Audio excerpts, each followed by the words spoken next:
We are back with episode. Wait, is this episode 11 or 12? I I think can't it's remember. 12. Nice. Okay. So now Nice. we've completed the divided. But never mind. I'm gonna stop talking.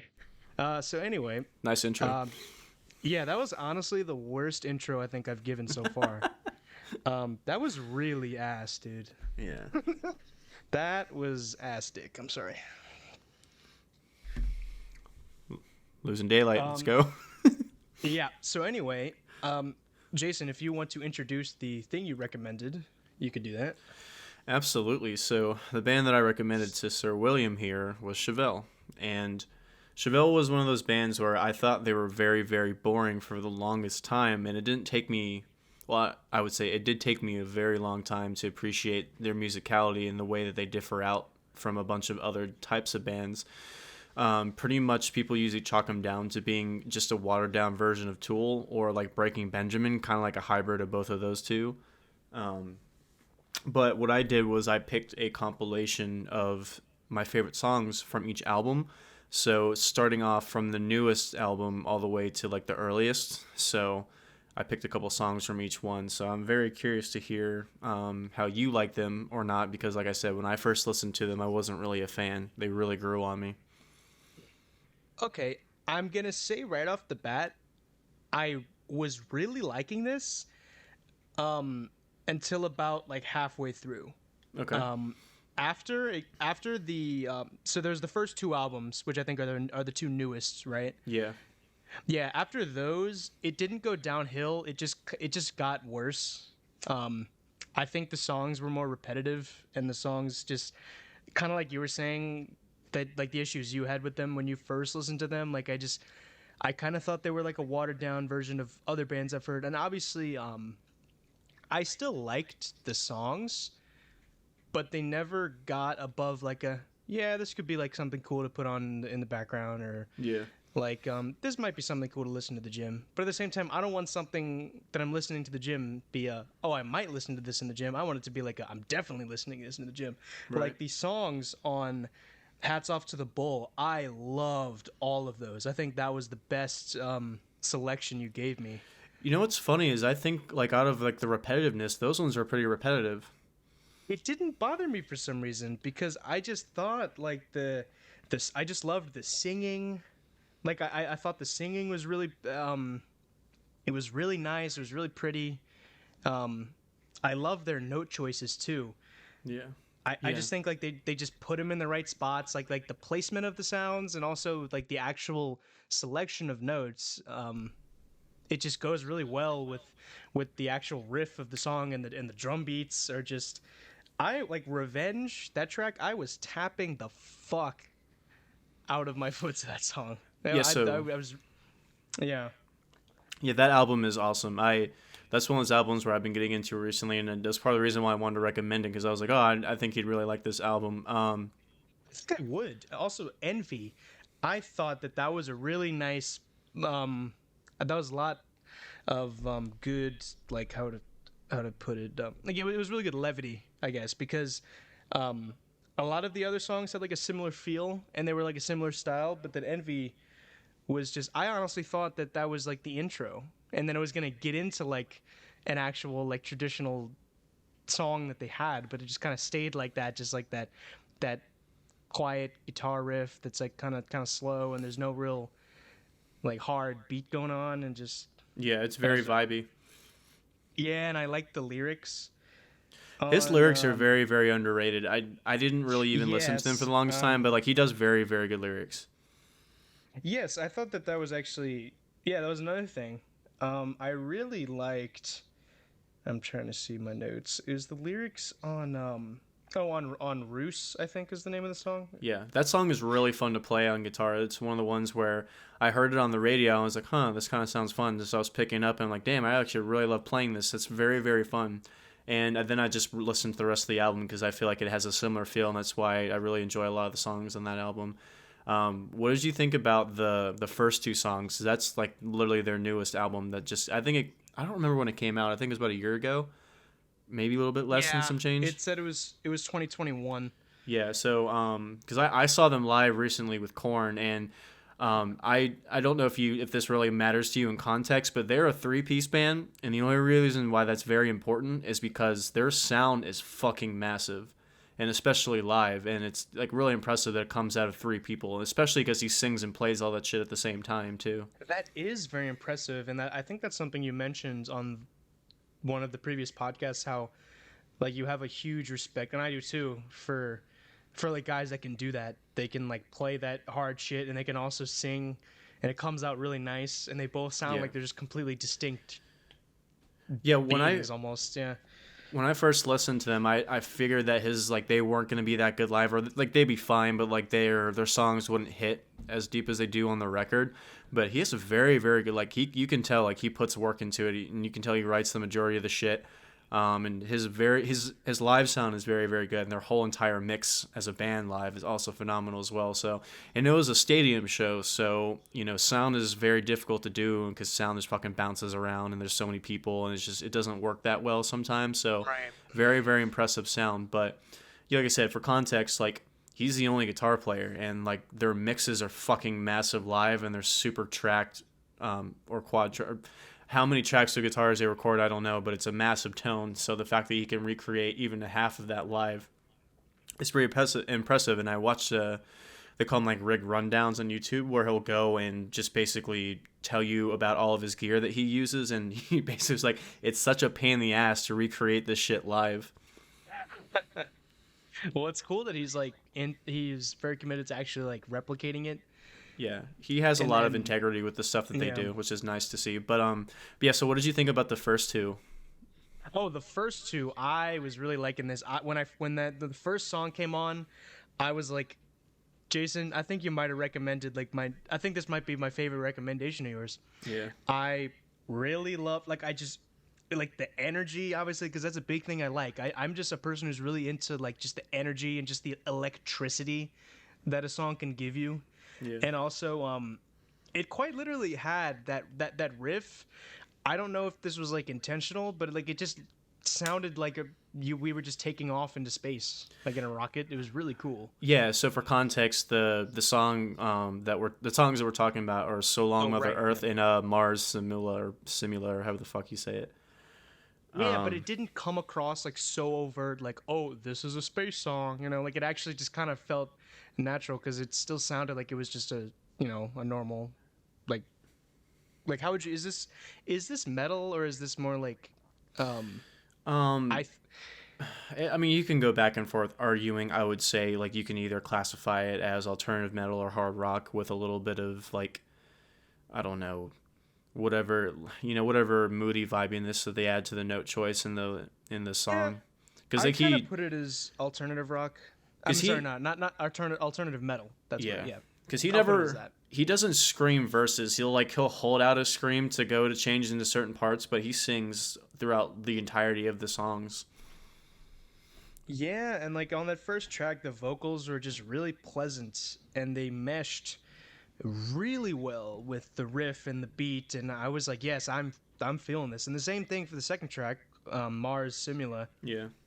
Because that's my thing. I've mentioned this on other podcasts. If any kind of like metal or rock song just makes me feel like I'm fighting demons in hell, I'm gonna like it. Yeah.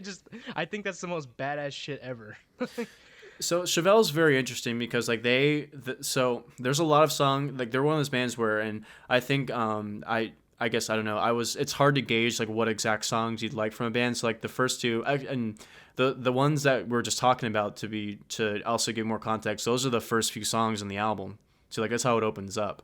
Oh, are they? Okay. Yeah. So, but I think those are the most high energy portions of the song, but especially like on the Mars Simula, where like the riff where he's like hitting the harmonics, where it's like wah, da, da, da, wah, like kind of sounds like, it does sound like a rocket kind of taking off, or like going through some turbulence or something. Yeah, and they just have like just that constant like just the and it just play, yeah, like it's played in that way. Yeah, so they do a very good job creating atmosphere. I think this is one of my favorite albums besides Hats Off to the Bull that they've done.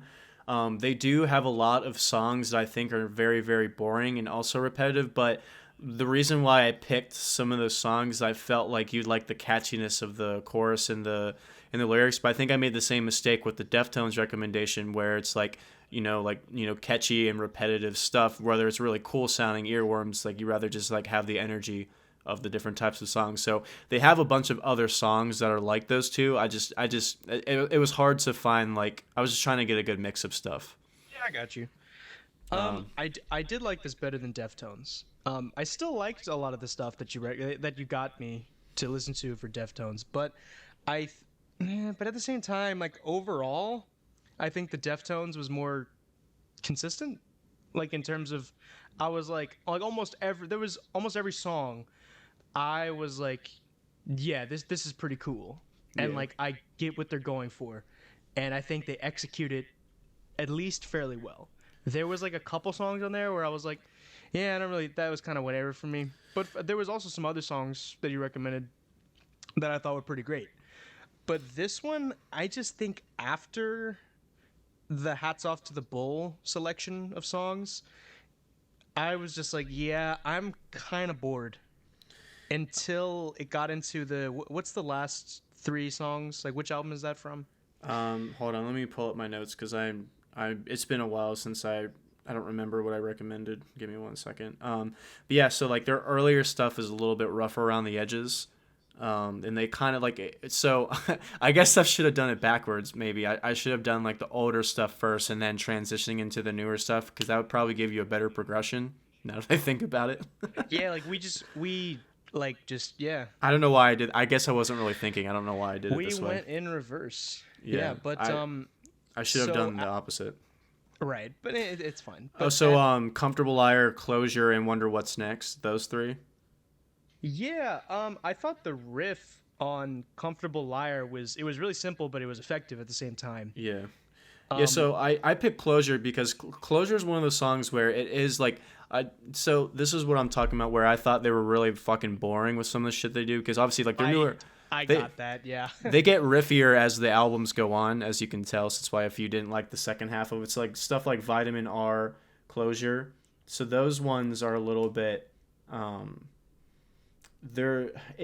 don't know, like I think it's because I'm into their sound now, so it's like I like the melody of those songs, so like I'm not really focusing on the energy of the riffs. And I think it's also just because I've been listening to metal for a long time, so like I'm past that phase where it's like, oh, I need to have this really cool riff or energy, you know what I mean? Like I can vibe out to like a mellow song or a nice So you're mid-tempo saying song. that I'm an incel. No, I'm just kidding. No, what I'm saying is like because this genre is Yeah, new no. for you, and it's like you're getting all the really exciting songs, so it's like stuff like this isn't really going to hit that much home for you because there's 10 times other songs with cooler riffs and more interesting sounding melodies. So I think I like these songs just for what they are, but yeah, Well, okay.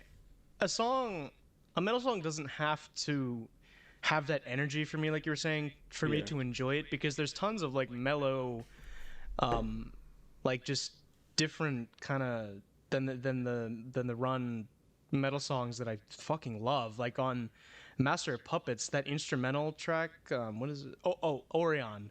That's like probably my favorite song on the whole album. 'Cause you mean Orion? Orion? What? I don't remember. You said what- Orion. I don't remember how it was pronounced. It's like someone's name. It's like, yo, Orion, come here for a second. Well, I don't know. They never said it in the. I didn't know what that. Fucking that's Orion, what it was bro. referring to. I didn't know that's what it was referring to. Yeah, like the star belt system All right, way thing. dude. I keep shooting myself in the foot when it comes to all of this shit. I'm just glad you got that on record. That's fucking awesome. I know. So now everyone can bully me. So anyway, Orion from Master of Puppets by Metallica. That's probably my favorite track on the entire album, because like it has that epic intro where it's just got that like it's motivational as shit. But then then it stops and it gets slow and it has that really like just like twangy like. That's different though. That has like constructed parts, and it's more of an epic. Songs like these, like they don't have yeah, like. but it's still not like that epic energy fighting demons. Well, yeah, because that's Kind of not thing. consistent with what Metallica does. What I'm saying is like that. Even like comparing Orion to like some of the songs like this from Chevelle, it's not comparable because like it's not like there's not one individual part of the song that you can really latch onto. It's really just. The way I think about it is like you're listening to it from like a song perspective, like most of the general public that listens to pop music or rap music or whatever. It's like they're listening to a song just to have a song to listen to. They're not like listening like, ooh, I'm listening to the drums, I'm listening to the guitar riffs, I'm listening for the Right. vocals. So it's like Yeah. they're listening to a song. So I think that's more of what comes across in stuff like this in metal, and that's why I was with you, man. For the longest time, I always hated that shit. I thought it was boring. But I think just because I've listened to this genre for so long, like I've seen most of the tricks and all the cool stuff that can be done. So sometimes it's like a nice change of pace. But yeah. So those songs, I like it Yeah, more I for that mean, reason. um, oh yeah, like overall, I did enjoy these songs for what they were, and like it was honestly, it was cool to like clean my room and have like a lot of them playing. Yeah. I think Jars was probably my least favorite song. It kind of has a weird pace to it, especially like the riff, the really kind of bouncy riff that they do. It doesn't really. I mean, I think it fits. I think it's a cool kind of sound, but I like the chorus of this song. That's why I picked it. Maybe it'll grow on me. I'm not sure. What about Safe Waters? Because that was the other one on that album that was a little bit slower and vibier. I did kind of like that one. Yeah, that one's a sadder looking one, and then Saturday was another kind of vibey one. Yeah, no, the guitar on that one, I really felt that. Yeah, That song is where I can see what you're saying of like why you like them. yeah. And it's like, yeah, and their lyrics, like I don't really remember anyone's off the top of my head, but I was just kind of liking the journey he was taking me through. Yeah. It was cool, and I hate that I don't remember any of the lyrics because it's bad for the people listening to this. They're like, what the fuck is he talking about? But Well, so I think and it sucks that I don't think it comes across this on the song, because this is one of the songs where I used to be in a cover band and we covered we covered some Chevelle songs, and we covered the song Vitamin R. And I hated it. I thought it was super fucking boring to play. I thought the vocals were just kind of like, I got what they were going for. It just wasn't my thing. But when I listen to it these days, I really get caught into the vocals, and I think it's because of the lyrics. So Vitamin R, and this is completely anecdotal, but I mean, a lot of people were saying it, so I don't know how far away from the truth it can be. But basically, it's about Ritalin, right? So the story goes is that the lead singer had a friend that he got misdiagnosed as ADHD, and then he ended up getting addicted to Ritalin. Like, it fucked him up really bad. So the lyrics of that song are kind of powerful in that way, to just basically, experiencing somebody getting addicted to Ritalin like that. oh, is his friend? Is he dead? I have no idea. I don't know anything past that. I Okay. just like kind of hearing that and then listening to the lyrics. Like, I think that's the most powerful lyrics that they've written. Yeah, I like well, like you said, you're not sure if he's dead, but I really do like memoir songs. Like when a Yeah. member, like someone that was close to one of the one of the members of the band, or like someone in the band actually died, like in Pink Floyd. Yeah. Like in Wish You Were Here. That just that can get to me sometimes, and I can you can feel it in their music. But I didn't know that, and it's and I do like to know these kind of things for Yeah. songs. And I want to do something a little bit different. Like, I want to, because I don't know if you remember I'm going to pull up the lyrics for this song just to kind of break it down a little bit. I think sometimes Yeah, it'd be please cool to do like do. a lyrical breakdown. Right. But yeah, I agree with you. I do like tribute songs or like memoir songs, especially with something like this where it's a very, very big problem. And it's like, it's shit that a lot of people struggle with. So not only is it like a point of relation, but also it makes you like angry in the back of your head that this shit is just legal and that it still goes on, and how easy it is to just get sucked into the pharmaceutical culture. Yeah. But so I'm trying to figure out, I guess I should have just brainstormed this before we did this, but I'm trying to like pick out the pieces of this song that and I guess it also, like, it doesn't impact as much because I'm just physically reading it, as opposed to, I wonder if it would be a cool tidbit to, like, when I talk about the lyrics that I'm about to say, then like editing a little small portion from that song of the thing into this, but that also can get dicey because of copyright. So now that I'm thinking about it, I think we should just leave it out. No, but I mean, as long as like we are actually actively critiquing the music, it's fine. The problem is it doesn't matter. Like YouTube has no Right, obligation to enforce fair use, so Yeah, their no. algorithm can detect it pretty quickly, even if it's a couple seconds, and it can still technically get flagged. It's less likely, but I don't even want to fucking mess with it, so I'm just gonna redact that. Oh yeah, like I know we could like, because we would be in the right, like we would be using fair use, but then you never know, like some bullshit person could be like, oh, he's using my shit, and like I don't want to get in like a that kind of case, like that's so annoying. Yeah. So yeah, let's not do it. But So I think so. Basically, his whole premise of this is that people go like when they suffer through all this shit, they end up being super alone, and the fact that you're able to achieve much more than you can be. Yeah, I fucked that up. The fact that you're able to achieve much higher thing or much greater things than you were if you're on this medication or if it really fucked you up that bad is kind of the point of it. So, basically she's like, well, if they're making it, then they're pushing it and they're leading us along. The hassle of all the yeah, screaming fits and the panic makes remorse because, after all, what's the point? Because levitation is possible. If you're a fly, achieved and gone, there's time for this and so much more. It's typical create a world, a special place of my design to never cope or never care. Just use the key because he's alone. And then basically it's like over and over a slave became, over and over a slave became.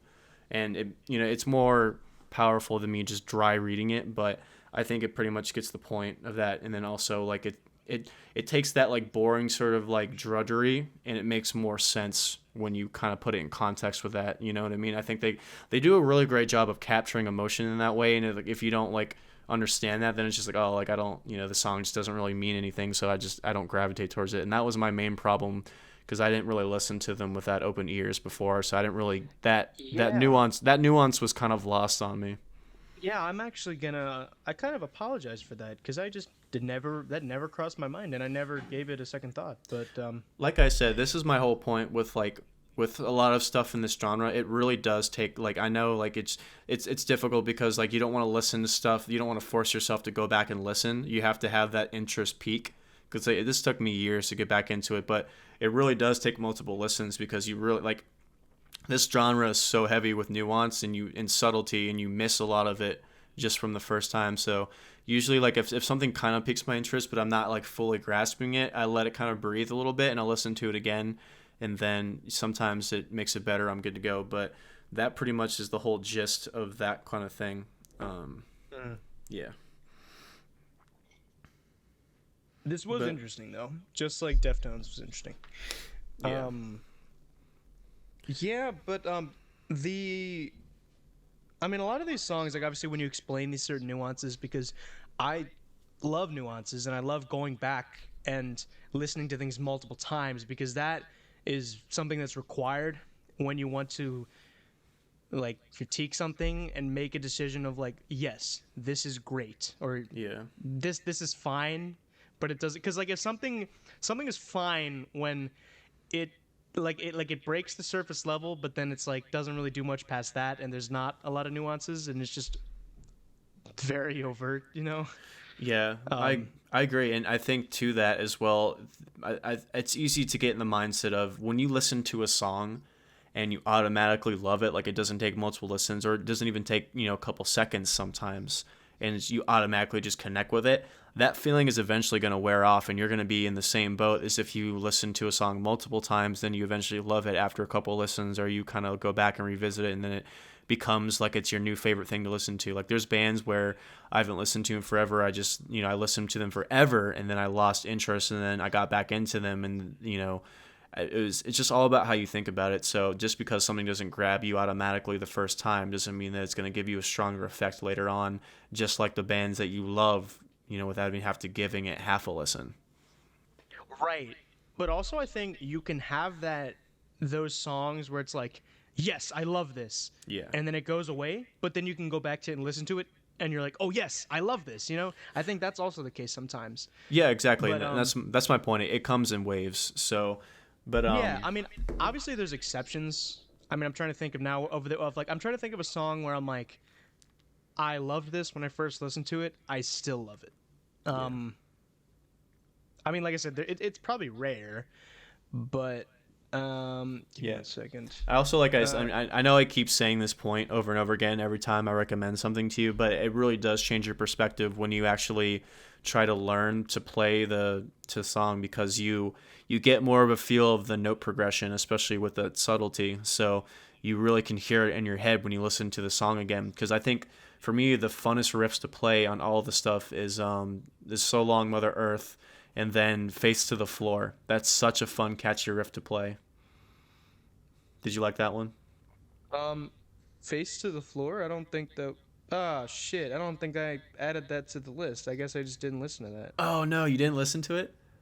It's man. I guess it's not on the list. I mean, I can listen to like a Yeah, listen to like excerpt. literally listen to the first couple seconds because it's that kind of main riff that plays throughout the majority of the song. That's a really fucking good song. Face. I don't know how. I remember putting that on the playlist. I don't understand why it's not on there. Did you listen to? I mean, obviously you listened to all of "Hats Off to the Bowl." It's like the title track and all that. Yeah. Let me see. Did you listen to "Take Out the Gunman"? Wait, give me 1 second. Yeah. Um. But yeah, going This is while pretty you're cool. looking. Oh, you listened to it. Yeah, Yeah, I'm listening to it right now. I fucking love that riff. Like again, every time I have a bad day as a guitar player and I feel like I Dude. suck, I just play that fucking riff and it just makes me smile automatically. So Yeah, I just listened to like 20 seconds, and I wish I could listen to the whole thing. But, and no, yeah, that riff, that's a really cool bass line. yeah, so It reminds me of like that undertow, anima, like Tool style. yeah, and oh, that's the other thing I wanted to really touch on. So Chevelle, so I mean, obviously they're a bigger band. I wouldn't say. I mean, they people know who they are, and they get played on the radio a lot. But early on in their career, they got a lot of shit because most people just basically ripped on them for the Tool comparison thing, or thought they were just a Tool watered down kind of rip off. So they I got didn't a think lot of of that for like all of the songs you recommended. I mean, some of them obviously, but I didn't think of like as a rip off. I just kind of thought of it as like a, yeah, this is like the same genre as Tool or something like that. So for me, I hear like some of the similarities, but like they are completely different. Right. They write completely different styles because, like I said, The singing is also different. singing is very very different. That's the other thing Yeah. too is like his vocals get like the his vocals on the newest album and they just get very like I don't know how to describe them. Like he usually plays like the best analogy I can make is that he plays it kind of safe. Like he doesn't really branch out and do a bunch of different types of vocal little flutters or extra experimental noises, but he really kind of he really like altered his voice on these last couple or on this last album. I Meaning, loved the singing on the So Long Mother Earth and Mars Simula. Those are really good singing. Like I said, yeah, like I connected with like the emotion in his voice, and like I just, yeah. yeah. I like he did a very good job. That's one of their best albums I think that they've made besides Hats Off to the Bowl. So a lot of people like so ironically their most popular songs are on that album Wonder What's Next that had Closure and fucking God, my mind is blanking. That had a Comfortable Liar, Closure, and Wonder What's Next. There's also a bunch of other songs that are on that album, but those are the ones that people know the most from them, surprisingly. Hmm. There's also another song called The Red, and then Yeah, I'm looking at that. It's from Wonder What's Next. There we go. yeah. So that album they really got a lot of recognition for. That's like some of their classics, but I don't know. I don't find myself listening to that album at all. I find myself listening to the newer stuff because it just grabs me a lot more. But Mm. but yeah, I think that they do a very good job in the stuff that they do, and then they also have a lot of songs that are kind of lost on me. But again, I'm not one of those people where I have to love exactly everything that a band does. I feel like it's enough for me to love the songs that somebody puts out, even if it's one song among a discography of multiple albums, and then I only like one of them. So Yeah, man. No, you're telling the truth. I mean, because you put "Spies" by Coldplay on your playlist, so I like music, man. Music is my yeah, thing. So man. if I like it, I'll listen to it. I don't, like I don't like I said, I've never been an albums person, so I'll listen to specific songs and I'll add them to my playlist. So if I Right. like a song, That's where we disagree. well, that's the cool thing, man. Like it's you can do whatever you want with it. Yeah, because like I have some playlists. I'm just not very good at making them because I don't really take into account like okay, here's the thing. For a playlist, I just kind of dump a bunch of songs onto it and I don't really have any regard later on the line of like, oh wait, how is this? And I know you can shuffle a playlist, but at the same time, like you never know if the order it's being played in is going to be good or stuff like that. And I know that doesn't apply to every single song. Like, oh, this song is not going to sound good before this song, because sometimes it just doesn't matter. But but I think you and then like do you structure your playlists in a way that is kind of like emulating an album where it's like, oh, I want it to be in this order because I think this flows really well.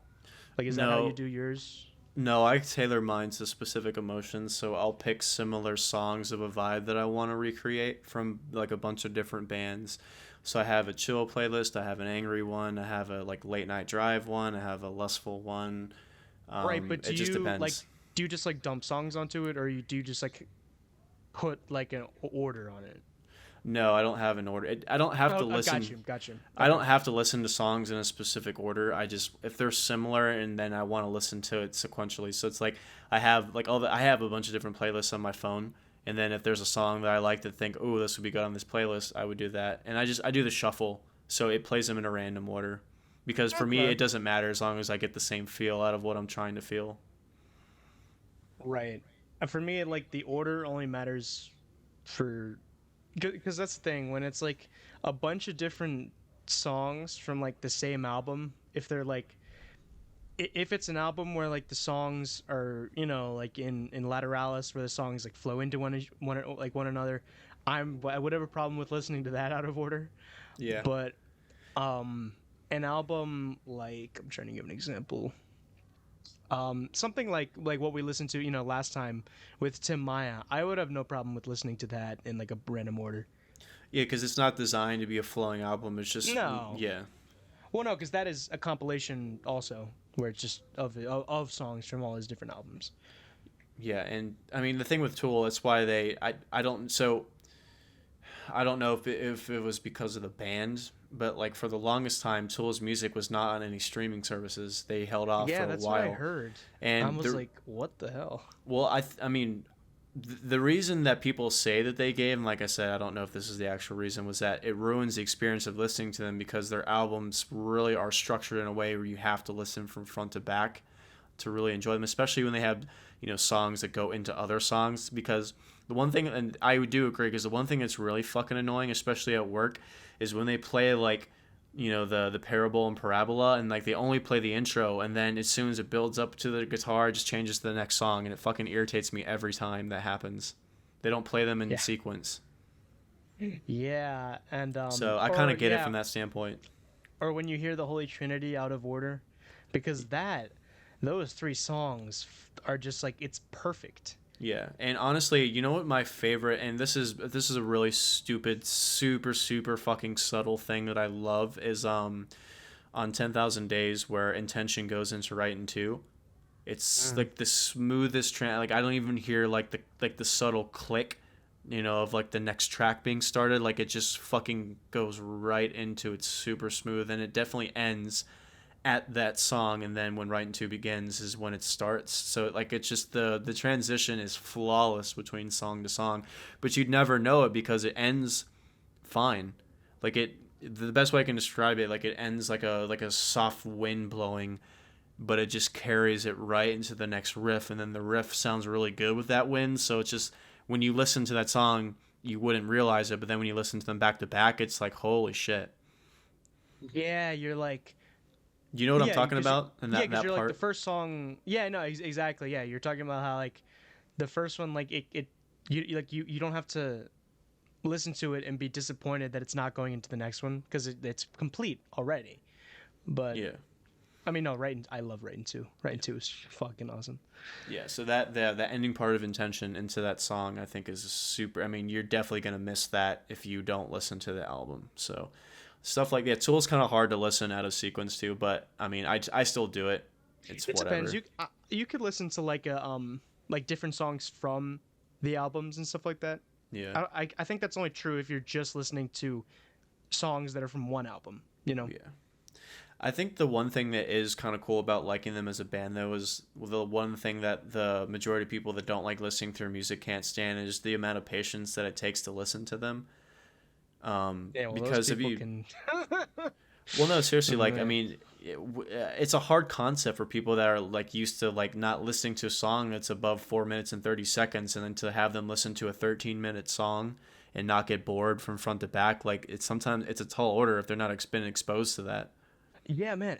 Almost like every song on Fear Inoculum, all the ones that aren't just like the weird cryptic stuff, Yeah. those are all like 13 minutes, and I am never bored at any moment listening to any one of those songs. It's Yeah. insane. Like the last track, I saw this comment. It depicted it perfectly. It was like, quote unquote, let's make a song that emulates every single era of our of our music, and I think that was very true. Yeah, a Uh, lot of bands that put out newer albums that have Tempest, been yeah, that's the around. name of the song. Yeah, Tempest. A lot of bands have been around for a minute and they put their it's like their opus, so it's like every album or change that they've made has been represented in that one song. A lot of bands kind of do that, whether intentionally or not. So it is kind of cool to see that with newer, because sometimes like newer albums can be disappointing if you've been waiting for a while and then it just doesn't live up to the hype or whatever. So, or if it just feels like it's not as well constructed as the previous ones. But then there was also ones where it's like, this matured very well and it's a good representation of all the stuff that they've done in the past. So I felt Yeah, that a lot on their album for Fear yeah, Fear Inoculum. Inoculum. I think the disappointment. I don't know if it went away, but I think a lot of it was just like like you said, it's just like that hype and like all that stuff, and then it's just like Yeah, I think it's this is because like it's like people, and this is not really their fault because Tool doesn't really fucking do that many promotions. They're not that active on social media. no, don't I'm pretty sure, don't they hate their fans? Like, they Yeah, make fun of Maynard them, does. don't I don't know they? about the rest of Maynard. Fucking hates their fans so much. I mean, I don't blame him because like I don't. I mean, I've been to a couple of Tool concerts. I mean, most people are cool, but like there's a lot of really pretentious, just douchey Tool fans out there. I think they honestly have the worst fan base of any other band that I like. Really, So what do they do? they're just very judgmental. They don't like, they think that every other music is bad because they listen to Tool. Like they're just not fun to And talk with. And like they'll shit on stuff you like for no I'm reason. guilty about that. Yeah, Because but I like think they're cork sniffers to the max. Like it's to the point where it's just like you like this shouldn't get you that mad. Like just enjoy it. You know what I mean? Like it pisses them off that other things besides Tool exist. It's just very strange. But yeah, so I don't blame him. Their fan base is fucking awful. On that note, though, there are a lot of cool people that are into a lot of different genres of music. Like I said, because if you have the patience to like a 13-minute song, then you must like other types of music, supposedly. But yeah, no, I think the disappointment is because they've been like news articles and other places have been hyping this album for 13 fucking years. They were involved with a lawsuit. They weren't allowed to release new music. They were trying to perfect it and all this other shit. And Maynard was actually getting a lot of the blame for the oh new yeah, album not being released because he was so focused on other projects like A Perfect Circle and Pussifer, but it really was because the music was just it kept getting revised. And like he was on Joe Rogan. He basically was like, I only put vocals to complete songs, so if they haven't completed the songs then I can't put my vocals on it. So I was doing other projects while they were refining the music. So a lot of people blamed him for the delay of the album, but it really wasn't his fault. But I think that's because, like, yeah. when I listened to it, I was disappointed because I feel like there are longer instrumental sections on this album than there have been in the. I mean, obviously, Tool is known for having long musical interludes with no vocals Mm. in between them, but this one, it felt like it was the longest. So I was disappointed that he didn't really. It felt like he went lazy on this one. He just didn't add as many vocals as I wanted him to. But I grew to kind of this one aged a little bit nicer for me. I like listening to it a lot. I think it aged like fine wine, man. Like, Yeah. and even the vocals, like even if he has a lack of vocals, which it does, I don't really even really feel that, but the vocals, I absolutely adore them because like I think I mentioned to you this before, but like I love Fear Inoculum because it's like it's their most emotional album, it's their most like heartfelt album. I think you can tell that they're like older, like they're like almost older and wiser, if you know what I'm saying. Right. And I love like Fear Inoculum has this, and honestly, I think it's a little like it can be. I mean, despite all of like the cryptic songs in between all of like the traditional songs, it's honestly I think their most palatable album for like the average person, despite the fact that the songs are like 15 minutes long. I I think the don't know. This actual one takes a little bit of patience to listen to. I don't think this is their most. I mean, I think it's their most soothing album. Like I feel like they don't do a yeah, bunch in of that weird way, shit on this one. that's what I'm saying, because I showed my mom Culling Voices. She was like, "Huh, this is actually kind of nice." Yeah, they have a lot of stuff that's easy to listen to. What I'm saying is like it's like they're like it takes for people that don't Well, listen to finer them. It takes a points, lot of yeah, patience to that's listen to it. yeah, like the other stuff, like you're saying, to appreciate Yeah, but like yeah, I is mean different. Tool. They have a bunch of like they didn't do any really weird shit on this album like they've done in their previous ones. Or like No, yeah, it's there's their no edgy themes. least. I don't even think he cusses once on this album. I don't think. No, I think he says the words cookies and cream, But yeah, and yeah, it's like I only he can do that and make it sound cool. fuck man, I didn't even realize that until just now. I don't think he cusses at all on this album. No, and like I don't. I mean, obviously, Culling Voices is about like dying animals, but like other than that, yeah, like you're saying, like a lot of the like especially in which is the song. God, I hate the fact that I don't remember the names of. I do remember the names of these songs, but wait, hold on.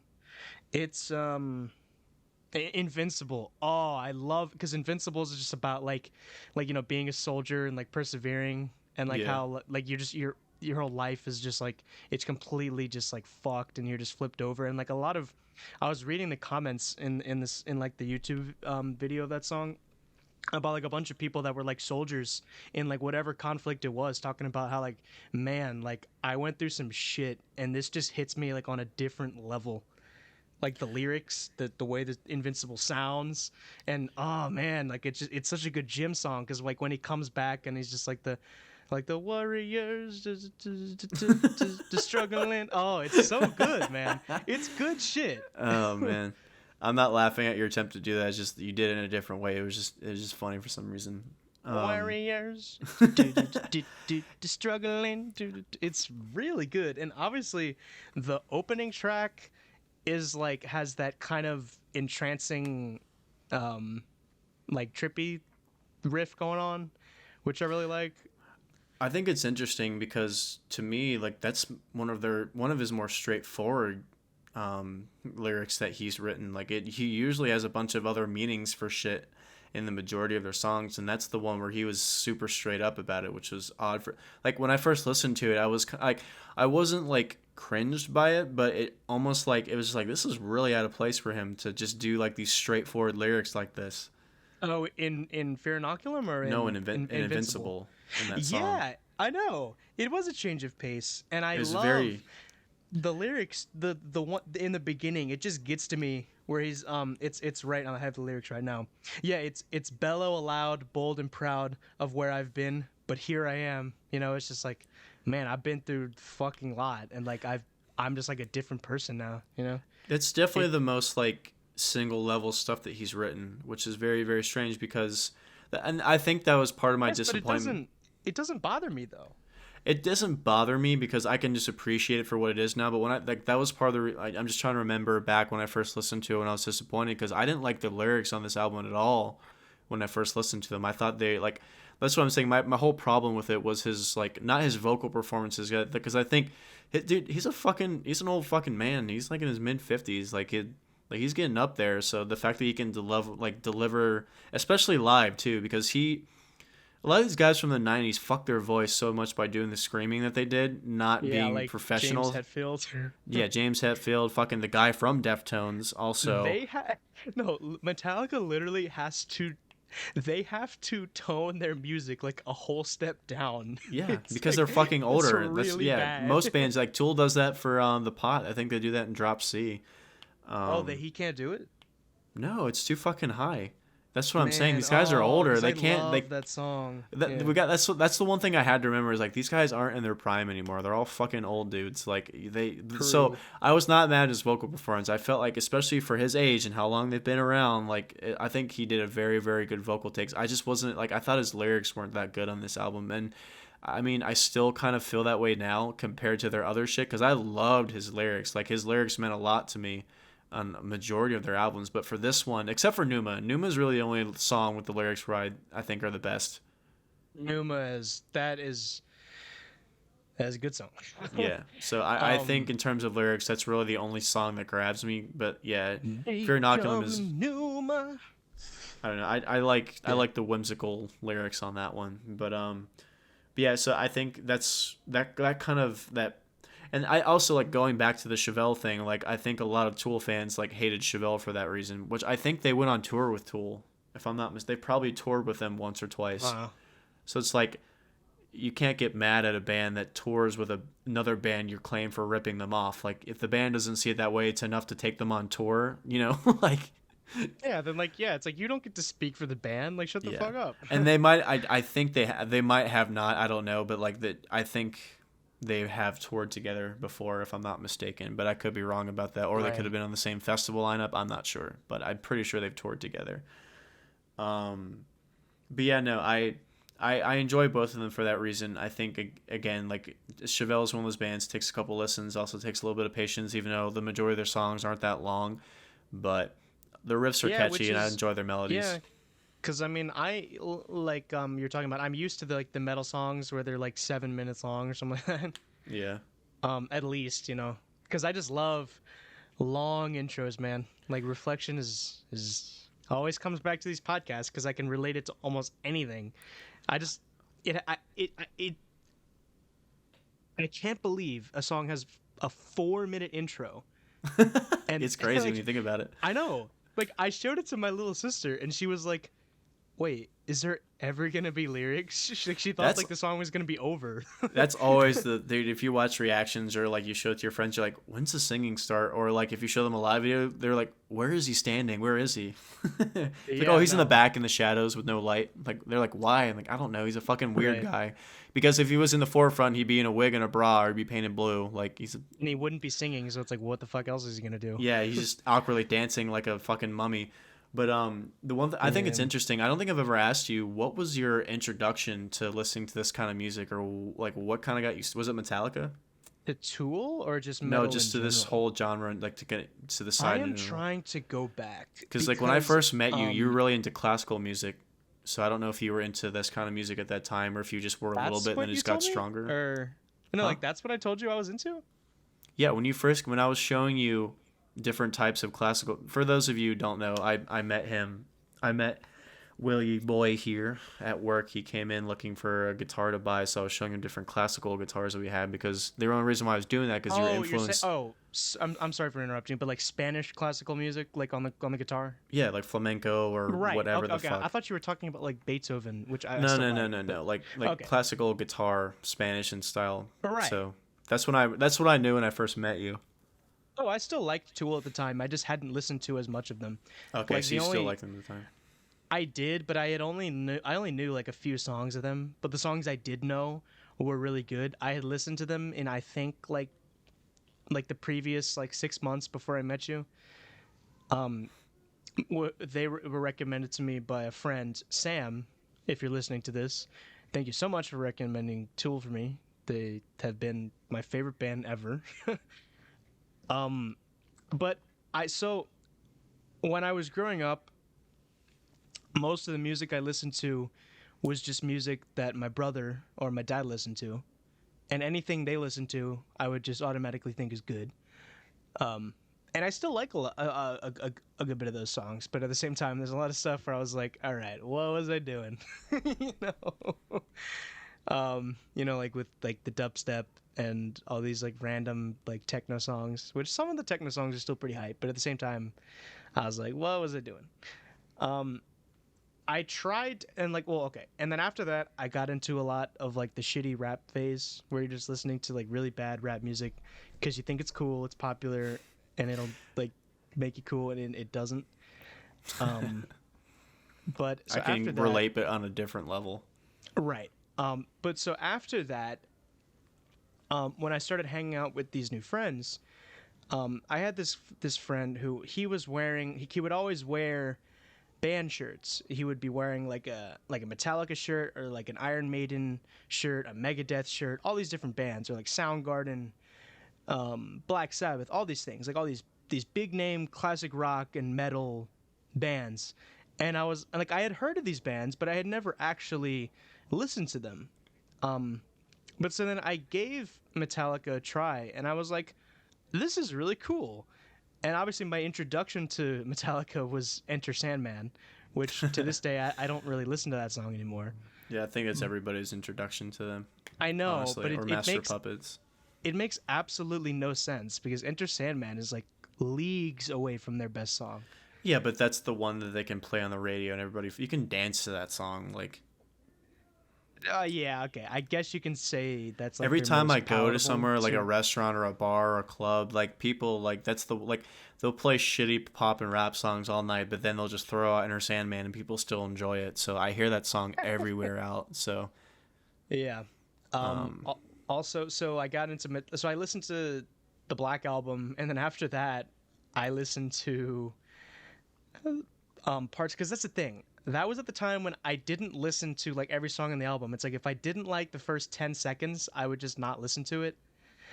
You know? yeah, So obviously, I listened to the songs from I'm trying to Ride the Lightning, where it's like, oh yeah, those first few seconds like really get me into it. Like in For Whom the Bell Tolls, which is still a badass song, yeah. and Creeping Death and things like that. But I had never actually I never listened to their whole album, so there was just so much stuff by them that was just missing out on. And the biggest example of that is Injustice, because Justice, I think every song on that album is just fucking awesome.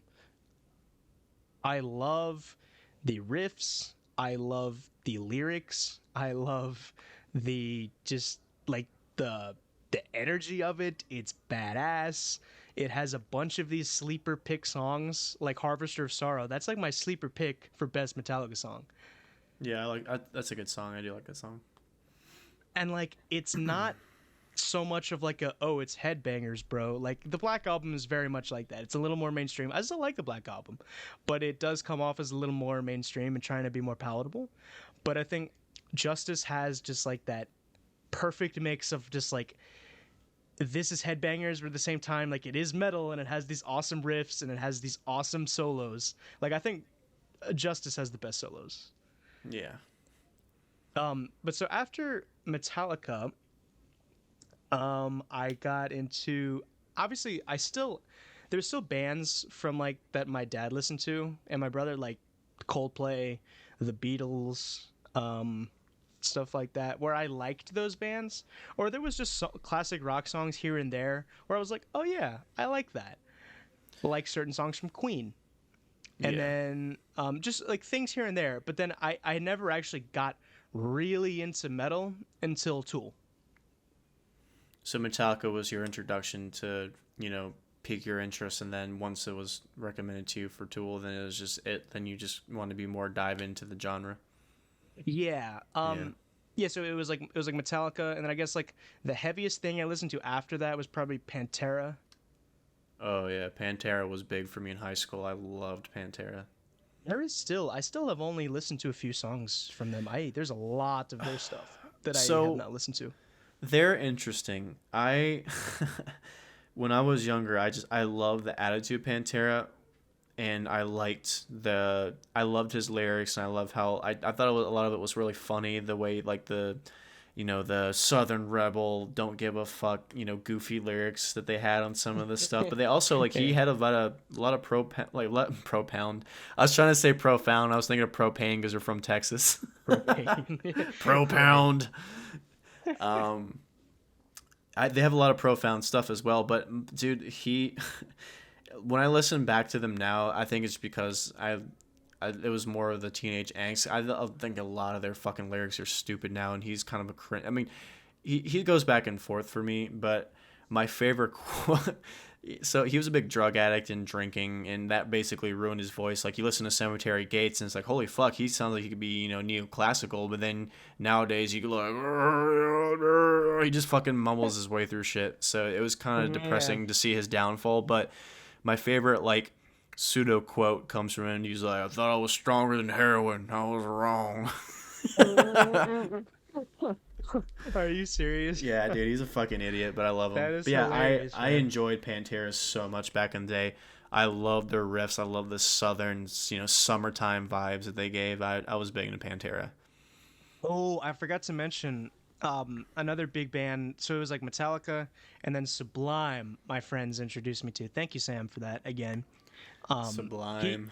Sublime is just I was just like, man, I really like this chill summertime beachy reggae stuff. I was like, this is fucking cool, man. Like Yeah. Smoke Two Joints, that song is every time that comes on, I have to sing it. Like I have to just sing it and just be like jamming, bobbing my head. It's so awesome. Yeah, Sublime is one of those things where it's like I hate the douchey fan base that they have and Oh, agreed. all the dude bros that listen to them. But like, I'm not gonna lie, I do like some of their songs. I'm not the. I mean, I do like reggae, and I don't really actually know that much about Sublime, so like I don't really ever have a problem with them. I just think it's their fan base has really ruined it for me. But I Yeah. do love a lot of their songs, and I think now I'm getting back into it. And I'm liking more of this. Like I didn't grow up with them, so I just always assume I don't know. I kind of stay away from them for whatever reason. But going back and listening to them now, I enjoy them. But when I was younger, rap was like the first genre that I think I listened to. And I Okay. listened to really aggressive rap. So for some reason, like the only people that I listened to was Eminem and Insane Clown Posse, and very, very edgy, just gross, disgusting lyrics and imagery and themes. Yeah. But also, I liked it because I thought like nobody was saying the shit that those guys were saying, and I thought it was like, I just the No, fact and they that would say that in their lyrics, how like yeah, they're the like, fact stop that trying to people sanitize the shit out of everything. yeah, exactly. Like it's really anti-censorship, so I'm a big fan of all that shit. But I think Yeah, no, kudos to Eminem for doing that. yeah, and I think it was very, very fascinating that they were able to get away with saying the stuff that they got away with I saying. know. Well, not. I mean, obviously they got pushback and they got shit, but like they've had very long careers, and you know, Yeah, honestly, Eminem is kind of like the Tarantino of like rap music. yeah. So I I when I think so. listen, yeah, when I listen to him back, I don't cringe as much, but like when I listen to ICP, I cringe a lot. I mean, they have a lot of. I mean, I'll go on record right now. They have a lot of really good songs, and I think they're very, very fucking creative. I think they get again their fan base is just fucking awful to the point where the Is FB. ICP like the is that Dr. Dre and Jay-Z and all No, those that's guys? that's fucking is I that D12. It's another group, but no, ICP is Insane Clown Posse. They're these two guys that dress up in clown get up in face paint and they like rap about Okay. murdering people and shit. Like it's Man, like I don't a think I ever listened to them. S- I'm gonna, you know what? I'm gonna recommend you an album. You're gonna fucking lose your Fuck. mind. That's gonna be the next Okay. one. I'm doing it. All We're right. going ICP. Is So this gonna be like you're gonna I am? fucking be amazed about what these guys. Oh, I'm gonna pick the worst ones too. All right. This better Oh, this not is gonna be be. All so right. fucking funny. Okay. So for context, Never yeah, mind. they're these two guys from Detroit. They're two white guys, and they Oh, okay. I didn't yeah realize.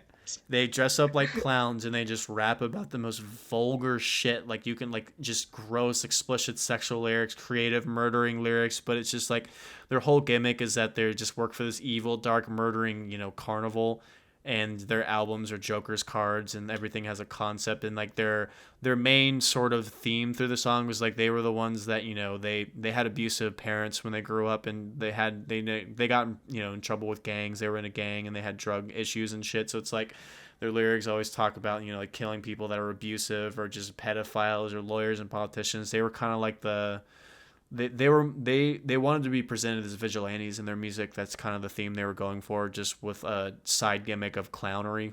But Okay. their music is really fucking cringy, but they also have a lot of really good songs too, I think. And they're one of those bands like they're really cool guys, and their fan base ruined it because their fan base, they're called juggalos, and like they're just like these white trash guys that they just dress in clown makeup and pretend to be gangsters and just cause problems enough to the point where the FBI labeled them as a gang at one point, and then That's really stupid. they tried to sue the FBI to get that label taken off. So it's just a fucking nightmare. And when I go back and listen to the stuff that I loved in high school, it's like, damn, this is one of those things that's really dated to me. But yeah, so I listened to that kind of shit first, and then I delved more into, Rage Against the Machine and Slipknot were the first two bands that I got into, and I really got into them because of the guitar. I was learning to play guitar at the time, so that was the shit that I really got into. Then I got into Pantera, then I got into Tool and Mastodon, and then it just branched out from there. For Yeah, some reason I was never big into Metallica. Like I like their songs, but like nothing ever grabbed me enough to play it or just really listen really. to their. I Okay. don't know why, because that's where a lot of people start. Most people that got into metal start with Metallica. Yeah, either like Metallica or Megadeth or something like that. Yeah, and Megadeth is, which is crazy because a lot of people that don't like metal like Megadeth, and Megadeth is one of those Do bands they? where, Okay. well, like I mean, they're not an extreme band, but just like there's, like I said, their song structure is a lot more pressing. Or I'm sorry, that's the wrong word. A lot more They're heavier than Metallica. tedious than most. Like if you haven't listened to metal before, like their song structure is kind of tedious. I guess. More than Metallica's, I would say. There's still a good bit of Megadeth that I have not listened to, but I've listened to Peace Sells. That's a good ass album. Yeah, that's classic. Their first album is like it's kind of unsophisticated, and I was like, this is fine, but I think I only gave it like one listen. I might go listen to it again, but I'm not thinking any day like, oh yeah, I'm going back to listen to Megadeth's first album. Yeah, give them a listen, man. I should, but They're fun. Their riffs are really fucking hard to play, so it's a good practice for me to keep up, like playing Tornado of Souls oh, or Holy War. dude, Tornado of Souls is like Yeah. that album's Holy Wars, right?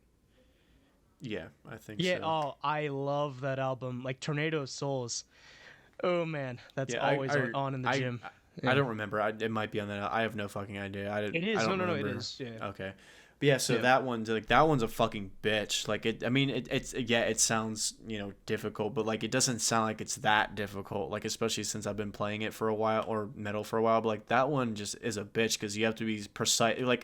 Most of most riffs you play where like one finger goes on one note for the change. It's you have to be your timing has to be fucking because like if you're off a little bit, it just sounds super wanky and sloppy. So like every time I play that song and I get like even like remotely close, it like makes me feel good. But like it also other times is like fuck man, I need to tighten this up because it's a fucking bitch.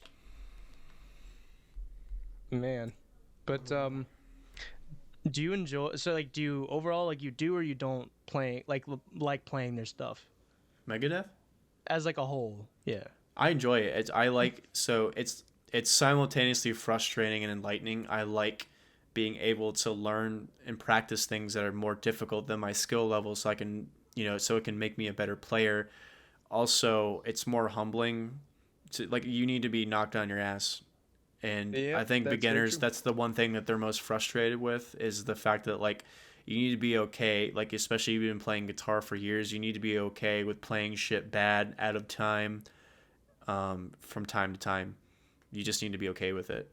You're going to play wrong notes, you're going to miss your mark, like it just happens. And I think it's, if nothing, even if you can't play that music to the level that's being presented on the record or even close or even half the speed, it makes you a better player with other simple things. So like other songs that you know how to play, it just makes you better at playing those and you can do cooler little tricks and tidbits on it. So regardless if you can practice, because I always feel like I try to practice really difficult music and I never really get there, and then when I go back and play some of the simple stuff, it just makes me a better player. And I like more of that sort of thing, or I can write something more a little bit different than I would have if I didn't, listen to this complex riff. So I feel like Yeah. if I feel like it's important to play Sorry. really difficult shit, or at least try to learn how to play, because like for my problem, I just don't have the time, and let me be very specific with that because everybody says they don't have the time. I play in a band. I work full time. I have a fucking girlfriend, so it's like anytime I develop to music, I want to write. And the music I write is simple, so like I'd rather like play music that I enjoy listening to, or just something that's very soothing, or something that just kind of strikes heartstrings, than sit there for fucking 3 hours trying to practice one really difficult riff. So that's kind of where my interest lies at the moment. I'm sure I'll pick up that kind of interest again, but for right now, I don't feel like taking the time to sit there and practice the same thing over and over again, especially when I have other songs to learn because I'm recording a record with them at the moment. So it's just it just Yeah. takes so much fucking time to get to that level if you don't have natural skill. Yeah, I had a similar situation with Vietnamese. I had my first class today in like a while, in like over a month, and I've made the decision that I'm like, yeah, I'm gonna stop Vietnamese. I did get a lot out of it though, because I had a similar situation where, like you said, because when you were learning all this difficult music, it made you be able to play the easier stuff even easier and stuff like that. Yeah. Because that's the thing. Because there was times where I'd be like, oh, my Spanish is so bad, or oh, my Portuguese is so bad, and then I would take my Vietnamese class, and I'd be like, oh, my Spanish is fantastic, Yeah. because Vietnamese was just so like soul crushingly hard. Yeah. I was just So, like, yeah, there's value in this. and it's honestly just a testament to the way our brains are wired. We're very specific creatures, so there's you can psych yourself out to progress. And the one method that is very similar to all this is when you're trying, and this helps me a lot. When you're trying to play a really fast riff, you're supposed to start at a slower tempo, make sure you're in time, and then you slowly build up and increase the tempo, and then you just keep going and going and going until you get to the tempo that you want to go to. But sometimes you have to kind of and psych yourself out, because if you're just so used to practicing at a slow speed, it's going to take you for fucking ever. Sometimes you just have to play fast sloppy and then tighten it up a little bit and notice, like, because a lot of it's in your wrist. So playing fast comes from fluid motion in your wrist. If you try to do it from your forearm, I'm not saying it's not doable, because some people do play that way. I'm more self-taught on guitar than I am on bass, so when I learned how to play it fast, I just did it more from my forearm. It's really fucking me up now, because there's techniques that I have to do that I can't do with my forearm, that I have to do mainly with my wrist. So it's just unlearning bad habits to do that, and it's difficult trying to learn a song with an improper technique, especially at a high speed. So, what you can do is, like, you try to play fast or sloppy, and then you bring the tempo back down to what it's supposed to be. So you go past the beats per minute of the thing that you're learning, and then you go back down to what it is, and then your brain's like, oh, this is a lot slower. It's just going to be less difficult, even though it's faster than what you can already play. But just because you try to learn it at a faster tempo, now your brain's like, oh, this is easier because it's not as quick, and then you can learn to Yeah. play a little bit more in time with the metronome. So there's a trick to that too. Yeah, it's the same thing in weightlifting. Because, like, the Oh, whole is it? point of, yeah, because it's like you need to do heavier weight sometimes so that, like, it tricks your brain into, like, because, like, when you do heavier weight, you're going to be tighter. You're going to want to, like, your form is just going to want to be, like, perfect. You're going to brace harder. You're going to use all of the fibers in your muscles to lift this thing. And so when it's light, like, or like when you're starting light and you only go light, you never really think of that, because like Yeah. you're not thinking like, oh, this is heavy as fuck, I need to do all of this stuff to make sure I get it up, and I get it up well. Right. So like, and like if you're never used to that, you're just like, oh, this feels weird, or like, whatever. But like when you go heavy, like it tricks your brain, like, oh no, I need to be, like, I need to get this up, and I need to use every single thing possible to do it. And when you go back to the lightweight, you're like, whoo, this feels great. So I guess, yeah, I guess that's psychologically, that's just a universal concept. We're just wired to do things at a very Right. specific point, and then you have to psych ourselves out to do more than we're capable of to make that thing seem easier. But what's interesting to me is, like, I mean, I, I I'm not a big fucking dude, but I feels like I've been in the gym my whole life. I don't know why.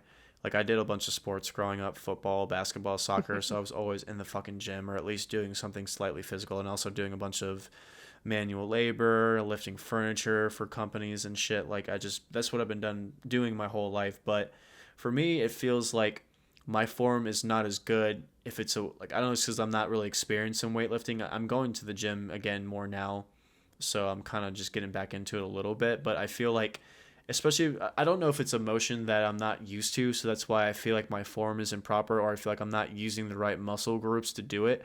But I feel like I have to start off a little bit slower or a little bit lighter to get the motion down, and then build it up from there. Even though I can physically move more with my strength, I feel like I'm doing Right. it wrong when I do it. So that's why it kind of fucking trips me out a bit. Yeah, that you're right. And a lot of these big compound movements, which I would recommend doing if you're not, which are just the things like bench, squat, and deadlift. Those are like essential. Like I would say like you need to do those if you want to build like strength, endurance, size, aesthetics, all these things. Those are Right. like what you're gonna want to do because they work like all of these different muscle groups simultaneously.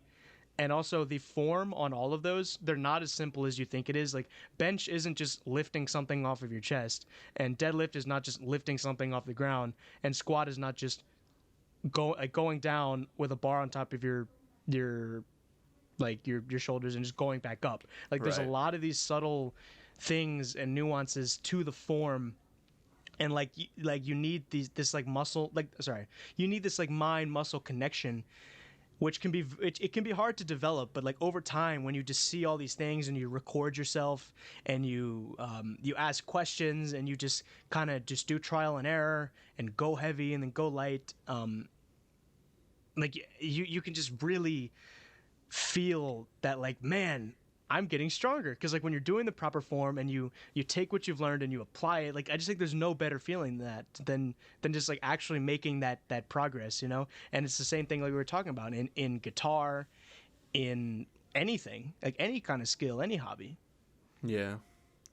So But I yeah. agree, and I don't do any of those. Like when I go, I just do the standard machines that all the other plebeians go to. I feel like if I was gonna do, because like I said, like I can hold my own. I could probably go to the gym, do bench pressing, squatting, and then deadlifting, and not injure myself. Like I at least know the right, like, not, the right form to not injure myself. But I feel like to really get as much out of it, I feel like I'd have to work with a trainer on those ones. Um, but I mean, you could just ask questions. I mean, that's what I did. Because yeah, yeah, I know. um right. But obviously, those lifts, they do take more effort. You have to like load up the weight manually and stuff like that. But I think you do simultaneously get a lot of benefit out of that. Yeah, I think anything that you, because I don't know, like I really don't know the science behind, like, this is not my area.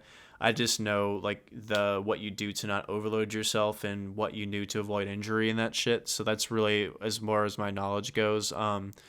But I think it just also depends. Like I'm not going to the gym to get stronger. I'm just trying to stay healthy and maintain, because like I'm not like, I don't want to have more rudimentation in my life. I don't have to wake up and plan my meals and plan. I just want to go and I like don't even really it's do that.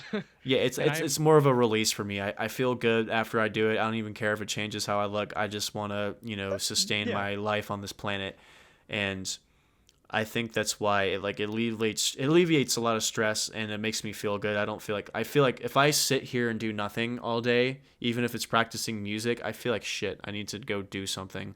Yeah, because So like that's when you really don't what I have the get out of it. balance of like because like yeah, exactly. Playing music is great, and reading is great, but it's like if that's all you're doing in the day, like you need that Yeah. that physical activity to just balance it out. Yeah, you need to train your mind Yeah. and your body, and that's kind of Yeah. what Exactly. I want to be the full circle. But also too, and that's what I was talking to you off podcast about. I didn't realize the science of saunas and how fucking good that is for you and how much stress it alleviates. And obviously, there's people can make claims without as much evidence, but there's a little bit more evidence coming out about how good they are for you in all these different ways. But um, I don't know. I without going too much into it, basically, for the longest time, I don't know. I don't know why I feel like I don't know why I feel like bringing this up. I feel like getting a little bit more um, sentimental on this one. I had a so long story short. When I was in community college. I had a really bad fucking semester because I was going through some personal shit with the person I was dating, and then also for some reason it felt like it was my chest was making these very weird, like, not like skipping a beat, but like it was this very warm, hot, gritty, like, it was just, I felt like my heart was like there's something wrong with it, and it freaked me out, and it like threw me into like this really awful anxiety, and like it was to the point where like I would lose sleep, and like I was fucking going crazy because I didn't know what the shit was, and I'd made the mistake of going on Google and then WebMDing it and then just freaking out about it because, like I said, you don't fuck with your heart. You can wake up and if you have a problem, you're done. Yeah. Um, so I had all that shit happen, and like the last straw of me, like, okay, I'm going to the doctor, was I woke up and I had a panic attack. like physical, like it was bad. Like my heart was beating, I was sweating, like I was disoriented. I literally thought I was gonna die. And I was stone sober, so nothing was influencing me. I was literally sleeping in my bed, and then I woke up and it was full panic attack. So I went to the doctor, Man. and the fact that like it's to the point now where I used to, when I like, I don't even want to know what my heart rate is because it freaked me out so much. And then I knew like if I was freaked out, then my heart would race, and then it would be worse, and the blood pressure would go up. So basically, I went to the doctor. They just said, it is kind of high, but your lower number, the bottom number is low, so it's definitely from stress. So I don't think it's a medical problem. What it ended up being was I was taking fish pills, like those fish oil pills, Oh yeah, and yeah. it was giving me a bad reaction to where it would make me like really gassy, but in my upper like stomach, so it felt like it was Oh coming, like the man. pain was coming through my heart, so it wasn't even related to my fucking heart at all. Um, and around this, like I said, I was going through some really bad shit, and I went to therapy over it, and the majority of my therapy was due to anxiety. And like literally the first day, my therapist was like, I don't need medication for you. I think that you just have a really bad case of general anxiety, and it was triggered from a single event. And it's clear that you can still function, because I was still functional. Like I didn't have, I wasn't like staying in my bed and not showering or anything like that. Like I was still going to work, and I was hiding Mm. my bullshit from everybody for a little bit, and I was like, okay, I can't take this anymore. But anyway, so I learned a lot of self-discipline because I look back at my life, and there's a lot of shit that I reacted to because of just being severely nervous and anxious about things. And the reason why I made this long segue was because that's kind of what exercising does to me. Like it alleviates my anxiety, it makes me feel good, it makes me good to know that my body's going to be running at a better performance because I'm doing this. And especially like reading how like your heart works better in a sauna and it sweats out all these toxins. So I think that's really the most important thing for me when it comes to working out. It's just learning the self-discipline. Yeah, for me, I mean, obviously it's a similar way. I mean, I was not suffering from anxiety. I was just kind of really depressed because I moved my junior year of high school from New Orleans all the way to like just average Joe, Virginia. And And I you grew was up like, there, right? Like you didn't move around at yeah, all. Like you lived in there no, for the longest time before you moved. I did, yeah. So, my dad moved here because he got a job at the Hill for 2017. And so that was when I was in eighth grade. And so from eighth grade, my dad was just, he wasn't really with us, like he was living in DC because he had like just a once in a lifetime opportunity job. And it was really nice. Um, but then he wasn't with us for eighth grade. And then ninth grade, he's doing the same job. Wasn't really I mean, he would come back. It's like, for like Christmas and certain things like, and the here and there. But like for the most part, he just wasn't here at the house. And um my ninth grade year, my freshman year, my mom at the school she was teaching at, which is the school I went to elementary school at, she was like, I just don't want to teach here anymore. And she found a job at this like uber rural Catholic high school in like, I don't know, like somewhere around Baton Rouge. And my grandparents live in Baton Rouge. So she moved in with my grandparents. And so,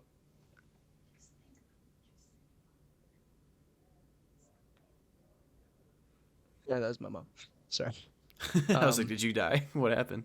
no, no, no, I'm sorry.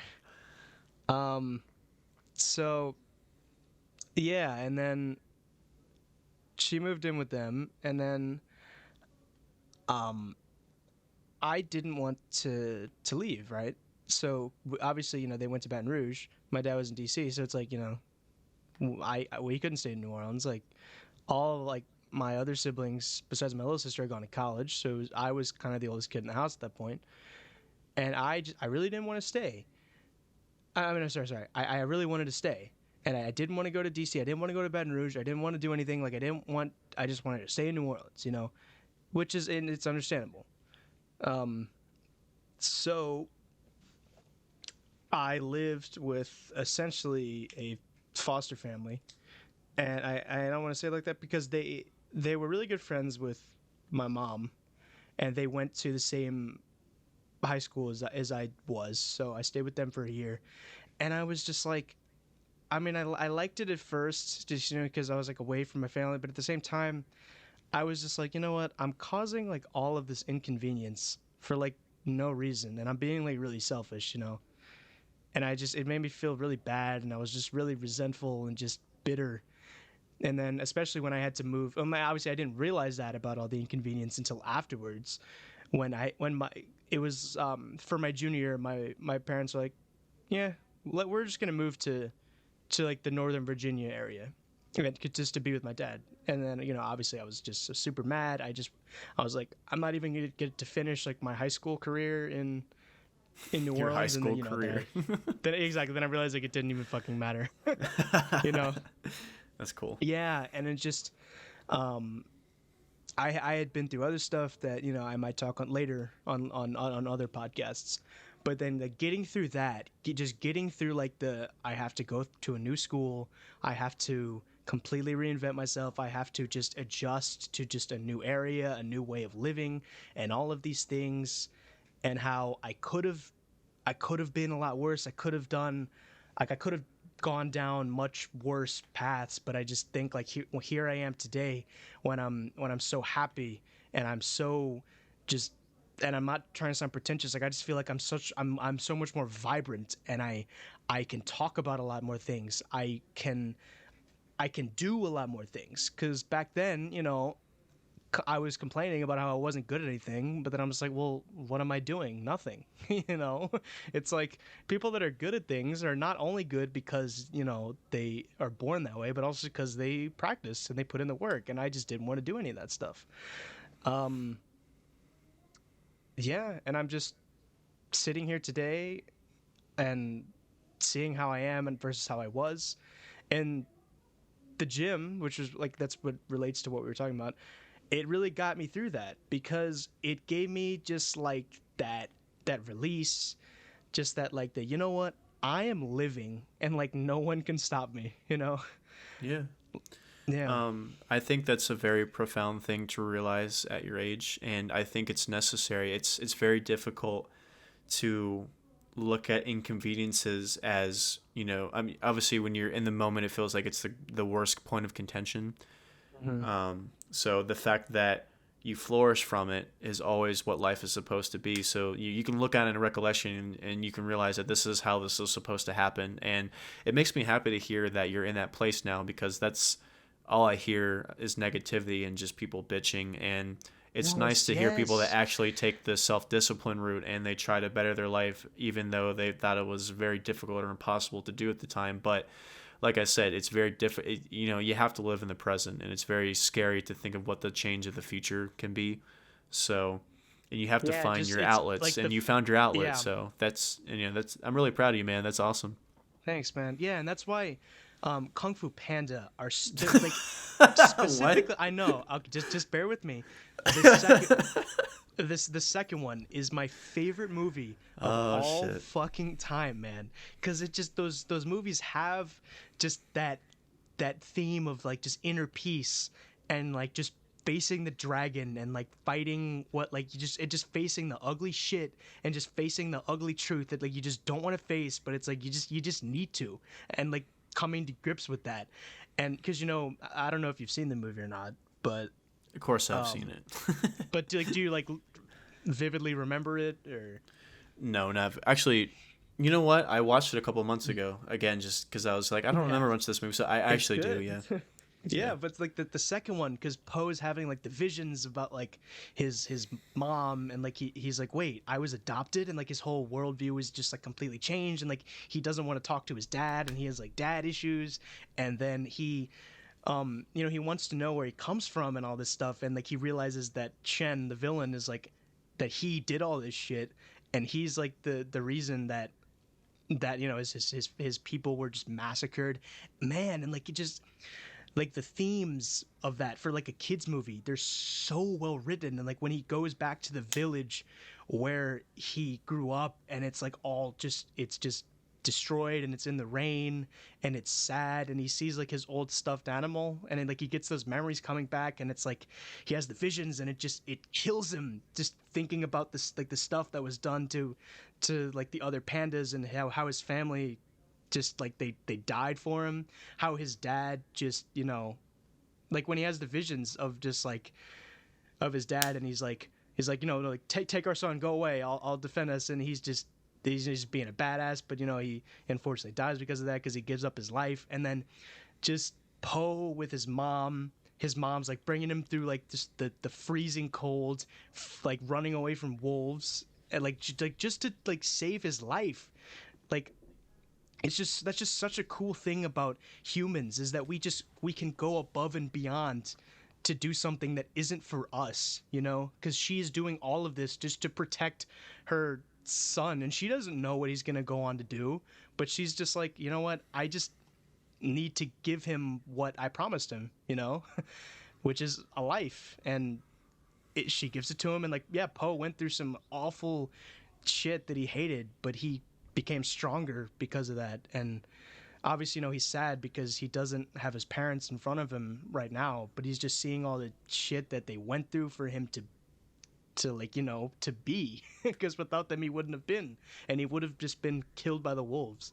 And he has all that, and it kills him, but at the same time he's like, with this I have found peace, and he takes the water droplet. Oh, it's just so cool how it weaves it together with his mom running through the snow away from the wolves, and he's like, you know what, I've been through all this shit, I need to just accept that this is just the way things are, because it's like, I keep wanting to know, I keep trying to think that there's something more to it other than that, like my people were killed, my parents died for me, but it's like, that's just what happened, but that was the past, and I can make better decisions now, because you can look at the shit that happened before, and it can kill you, but that can never change. And it's the line from the soothsayer. She says, your story may not have had a happy beginning, but that doesn't change who you are and what you can become to be, and he's like, yes, I am Poe. And I'm like, fuck yes. I am Iron Man. It just gives me goosebumps. I love that scene, and I know I've just been going on a nerdgasm for the past 5 minutes talking about this, but it's so good, and it's so underappreciated, and so well written, and just it hits me. It's like those guys in the comment section, like I was talking about on Invincible, talking about how those lyrics just hit them on like just a different level that only they can understand. And that's me with Kung Fu Panda too, man. Which is funny in concept, but in actual like objective thinking, it makes sense. And I think it's one of those movies where it makes me there's a lot of things that push me away from having children, just how the world is now and how everything is so fucked. But, if I ever do have kids, it makes me excited to show them stuff like this, because, just trying to really instill those sort of bigger picture lessons, because I think most adults can't even grasp that, where you're supposed to be doing things that have a greater purpose than you, or you're supposed to leave the best effect that you can for people around you, or say things the right way, or doing things of that vein. So it's most people miss the mark on that. So it's cool to see that as a representation, as a fable in children's movies. But no, like that's the whole point of art and life and imitations of each other. It's supposed to reflect that. You're supposed to want to feel like you're leaving behind an actual legacy, as opposed to just stroking your ego or doing something that's eventually going to hurt you in the long run. Yeah, or just living in complacency, because that's the whole human spirit. This is what like Jordan Peterson talks about how it's just like the human spirit is just about doing what is like the impossible, quote unquote, and that inspiration that just like it just ignites our souls. What is it? So admittedly, I've never really I've heard clips and tidbits of shit that he says. I don't get why people he gets a lot of shit for some reason. I don't know why. It's mainly just because of his views of men and women and stuff like that. Which, I agree with him 100%, but a lot of people just don't want to hear it. I see. It's mainly, he just, he's, I hate to call him right-wing, because he doesn't really talk about, economic things. It's mainly just social things, where he's like, men have kind of become pussies and they need to stop complaining. And he also just hates third wave feminism and just takes that down.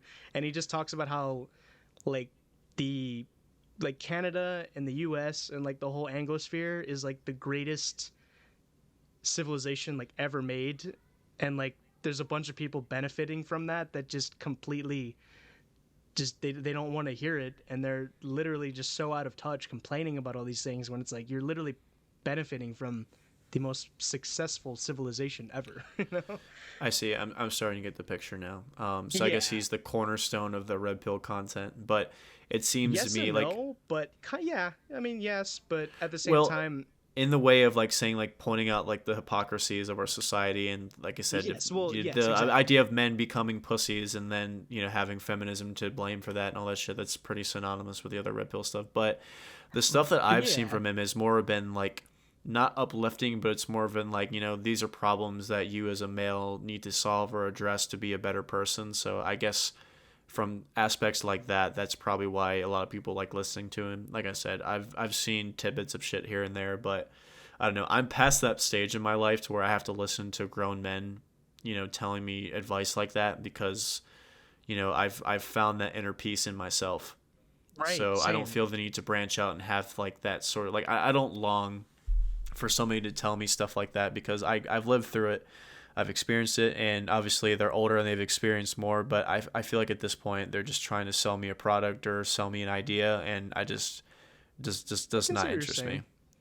I mean, it was interesting for me for a long while, but like you said, I don't require it anymore just because I have done everything that basically that they've said, and it's worked. So I don't really need to listen to it anymore. I mean, it's Well, good. It's good as a start, but you can't use it as like a crutch, you know? Well, it's like with everything. I think you have to live life with the guise of you have to listen and take all the good parts of shit and then leave out the bad parts in the same video or the same whatever, right? So like you do the stuff that works and you cut out the stuff that doesn't work. I don't think you have to follow everything literally. You just the shit that makes sense to you, try it out. If it works, cool. If it doesn't, you don't have to fool yourself into thinking that it's going to work. I think that's the biggest problem with this kind of content is that like these No, I guys don't throw agree out. with it 100%, but Well, that's what I'm saying. These guys like throw I don't out. agree with literally every single thing they're saying, Right. but But what I'm saying is like these guys throw out very, very useful information to better yourself, but not so much good information with dealing with people around you. So I feel like because they have good information on that front, then people take that other advice and it's just not as good, and it just kind of keeps us separated, if that makes sense. Like people just need to do the shit that works and don't do the shit that doesn't work. that's a good way to put it.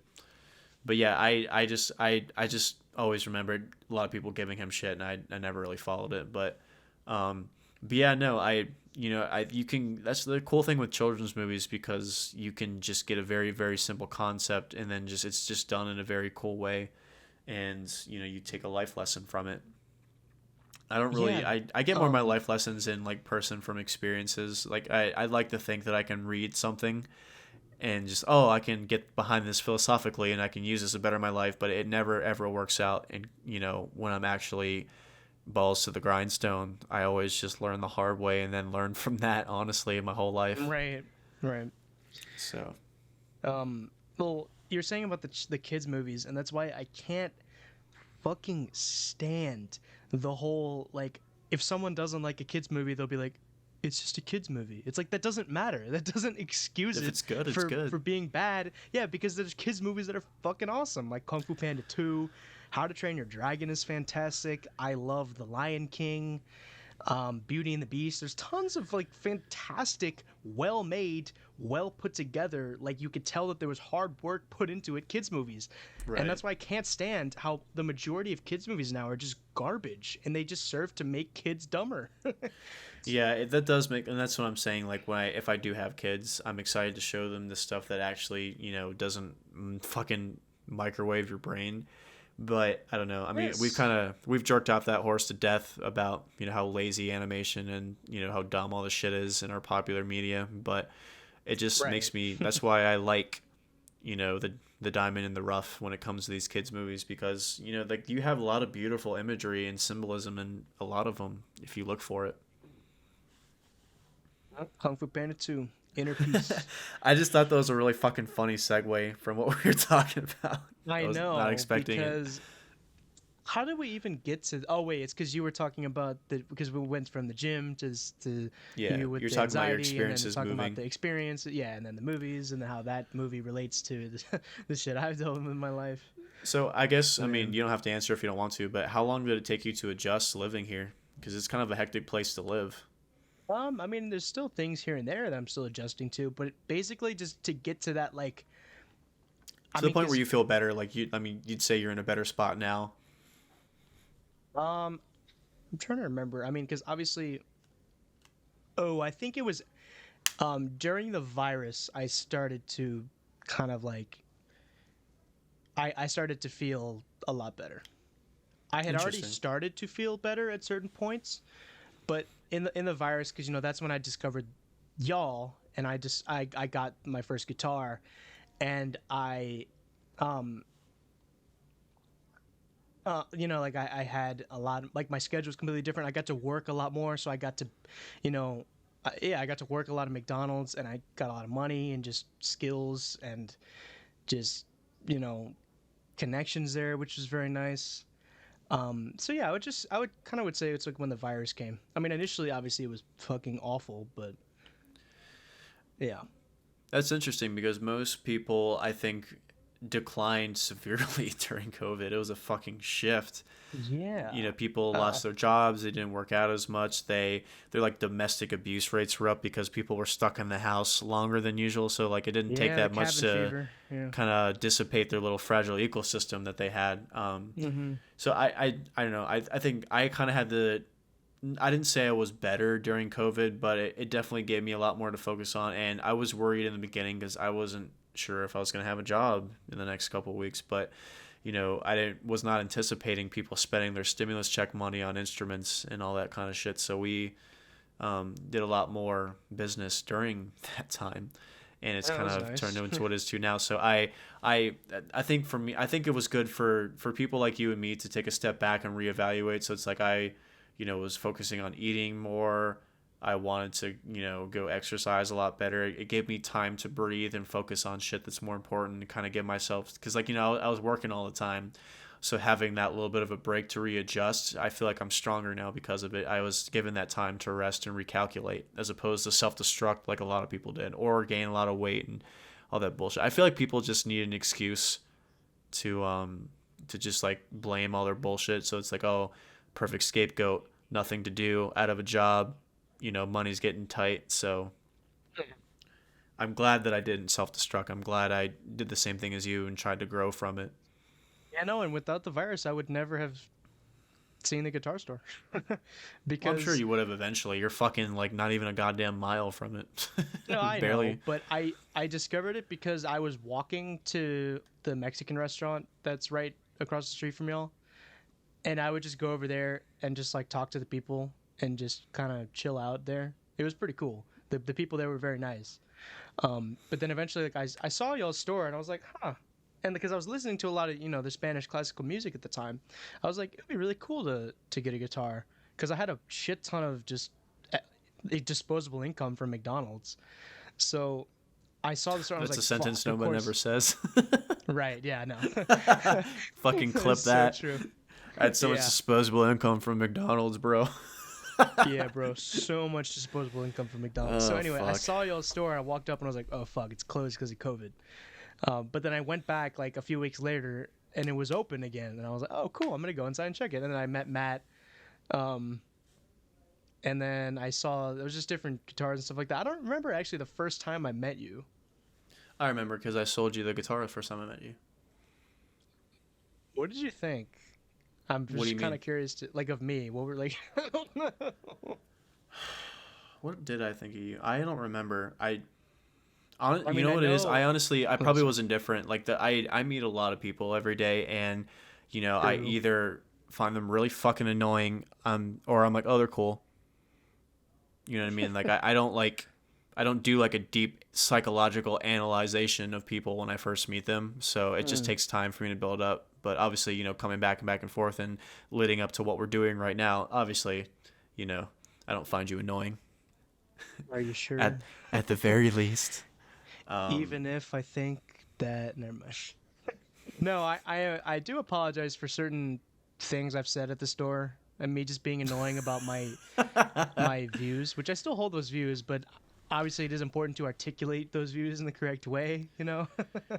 You're one of those people where it's like your I brain get works faster than triggered. your development, so it's like you have all these Yeah. thoughts that need a focus. So you're just one of those things, like I said, it's with experience, you learn the shit that you can say and then what you can't say, and you just go from there. You know what I mean? You just do Yeah, that's man. just with time. And I still do the It's the same shit. time, Like man. Yep. I'll still say shit that I'm like, oh fuck, didn't mean to go off that way, but there we go. Yeah, no. A lot of the shit I was saying today with like the waitress, I was like, yeah, I didn't need to go off on that tangent. That was kind of completely unnecessary. Oh well, it's still. I mean, you gotta have fun every now and again, but Right, because going on rants is um, fun. but yeah, no, I don't remember. I just remember. I honestly just remember selling you the guitar. I don't remember even what we talked about or what I felt like. It's just I meet so I don't many even fucking people, and remember. it was a long time ago, dude. I have no idea. I wish I had something for you, but I don't. I That's could make fine. something I up, mean, but I don't remember it either. I just kind of remember it over time, me just going there recurringly and stuff like that. And like we just kind of get to know each other better. And like I know Matt and then I know Adrian and then eventually I meet Travis. Oh boy.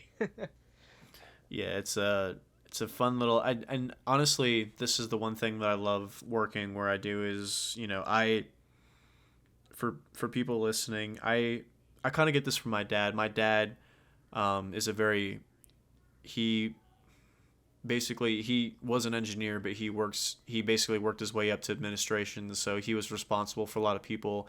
And I went to his retirement party the other day, and I didn't Oh, realize my dad garnered a congratulations. lot of respect from people. That's cool. He was known as the guy that talked all the time, and that he had a couch in his office, so he was like when people wanted to come in and vent, it was like the therapy couch is what they joked about. So my dad was a he was very good at solving problems and being diplomatic and talking with people, also being very direct. So he kind of passed on some of that, or not passed on, but try to instill a lot of the same sort of responsibilities to me. So I usually try to look at everything under the guise of not solving a problem, but I'm usually trying to be diplomatic about most things. But I'm also very curious, and as much as I'm an introvert, I'm also a people person if they're cool. So I like building good relationships with people, and I like just having a good time or just having profound experiences. So I like being able to have all the regulars that we do come in, and it's like we're all a little family because if you have a store where you have 10 people that are regulars and hang out regular all the time, you're doing something right. And I was never in the position just to be there just to sell people stuff. I just like hanging out and just having fun. So that's the one thing I've been Yeah. really glad to just instill, is that we're cool enough to hang out with, even if you don't have to buy anything. So that's what I've really enjoyed, and that's the one thing I'm probably the Yeah. most proud of in my life, is that I've learned to just be happy with people and just have fun and just have a family, pretty much. Yeah, and I'm very glad that you have just kind of found a job that just suits you really well. Yeah. Because can you think of anything else you think you could be doing? You know? There's a Uh, lot of things I think I can be doing, but I think you just have to play to your strengths. And my strength is I enjoy music and I'm passionate about it and I want to share it with people. And that's really, you know, and I'm glad that that's what people think that I come across as. And it's just a fun vibe to be around. So it makes me happy that people enjoy it. And, like I said, I have the friends and the regulars that we do there, and it's fun. I enjoy it a lot. And I think yeah, man. that's my outlet, and that's what I'm Uh, designed to do. I feel like I'm put on this earth just to make people happy in that way with music. yeah, that's awesome. Like today, when we were just chilling, like it was like the last hour of, like the last open hour. Not like there's no customers. It's just me, you, Matt, Steve, Adrian. I was just like, I mean, obviously I know it was basically just like everyone shit on Will, but like I was It's just all still fun. so happy. You gotta It have was fun. so right. No, and it doesn't bother me because um because it is funny and shit. But um yeah, I was That's just how like, you go, man, man. yeah, I was like, y'all are awesome, and I love being with y'all. It's you really know? cool that I get to, because like most people don't appreciate that kind of shit, and you obviously can't do it to random people that walk in for the first time. So it's fun that you just have a group of guys you can just shit talk with, and it's all good to go. But yeah,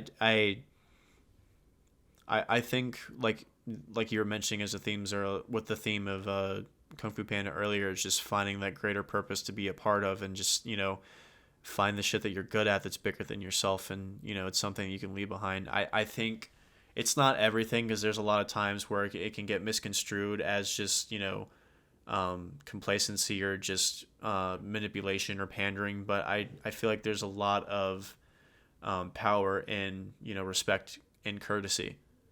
Even if you Yeah. don't like a situation, like I said, it just ends up hurting you more if you make it worse. So it's like finding a way to solve that problem as opposed to just lashing out, is always a better way to go. Um, I wanted to do that with the waitress, but wouldn't have been worth it. oh my God. You like I said, but yeah, Yeah. it could be one of those situations where you could take that experience of you being mad at a fucking waitress and just end up being on a Facebook video or just walking away and Yeah, going fuck because it. no, the last thing I want is to just make a big deal about something that doesn't need to be made a big deal out of in front of like a ton of people. I don't want that. Yeah, it's embarrassing. Like, you shouldn't want to be a part of Yes. that. It's so prevalent in our culture, and it's like the entitlement is just fucking insane. So it's like it's Yes. good to not Like want to in be a the part of that. Yeah, like in the McDonald's drive-through when these people would ask me for like 5 sauces for a 4-piece nugget. I'm like, "No, I'm sorry." Like no. Dude, you could not pay me to do your fucking job. Well, not the one you do now. I could not work in so I've worked in food service, but I've never worked in like a chain or a fast Yeah. food place. I'd Not a fucking hate my McDonald's. life. Okay, here's the thing. Fuck that. Working in the kitchen and maintenance was fucking awesome because I could just chat with the kitchen ladies and just goof off, and like we were still working, but at the same time like, it was still fun, and it's just like, hey, you got to get the meat ready, get the eggs ready, get this ready, give me the bread, and they would get me to do all this stuff, and then we'd be like, let's go, there's like the camaraderie. But like up in front when you're dealing with the customers, I'm just like, oh no. Yeah, no, fuck that. Like, oh, when they had me present, that was the worst thing. Presenting in the second window was the worst possible position because you have to, like, someone's like giving the food to you, you get blamed for everything if there's like a holdup, and then like, when like you have to tell someone to go park and they get mad, I'm just like want to be like, I'm not the like, talk to the manager. I'm just giving you the food. Like, I just work here, bro. Bathroom's on the left. It's Um, exactly. But yeah, no, I mean, all that shit I just said about being diplomatic and solving problems, that fucking goes out the window with that shit. It's unwinnable. It's like, it just Oh drags no, you down until you want to fucking pull the gun on your head. it's not. No, Um, this guy threatened to fight me, and I was completely calm this whole time because I was asking this guy to park, and then I was just like, "Oh, sir, can you please park at number 1?" He's like, "Why?" I'm like, "Oh, it's not ready yet." He's like, "Do you know how long it would be?" I'm like, and like I was just completely honest. I was like, "I'm not sure, but I don't think it'll be too long." And then he's like, "No. How long is it gonna be?" I'm like, "I'm just really not sure, sir." Like I was just keeping my cool, and then he goes, No. We can take this to the parking lot if you want. If you want to come out. And I was just like, no. what do you That's want to just do? What do you want to do? no. And then my manager just like came up, and then she was like, no, sir, park right now. And then he was just like, whatever. Yeah, dude, the stories that you and Adrian tell me are fucking nuts. I Yeah, know, dude. fuck that. I am so glad that I found a skill to not, because like I feel like if I wasn't doing this, I'd be doing some fucking shitty restaurant job. So I'm glad I was able to find my way out of it, because fuck me, man. It's just not worth it. It's not worth being that stressed every day, No. and also being in poverty. Like, you don't fucking gain anything or learn anything. No, I mean it's a good start, but like Oh trying to yeah. live off that, it's like, what are you? What? Not a good look, bro. It's just prevalent to our fucking, like, the way shit runs here. It's just like you're getting a good look at the American people. Yeah, Um, and I hear it's similar in Japan, where it's just like people are just doing too much like of just like those kind of jobs, and like they don't have enough like money to pay shit and stuff like that.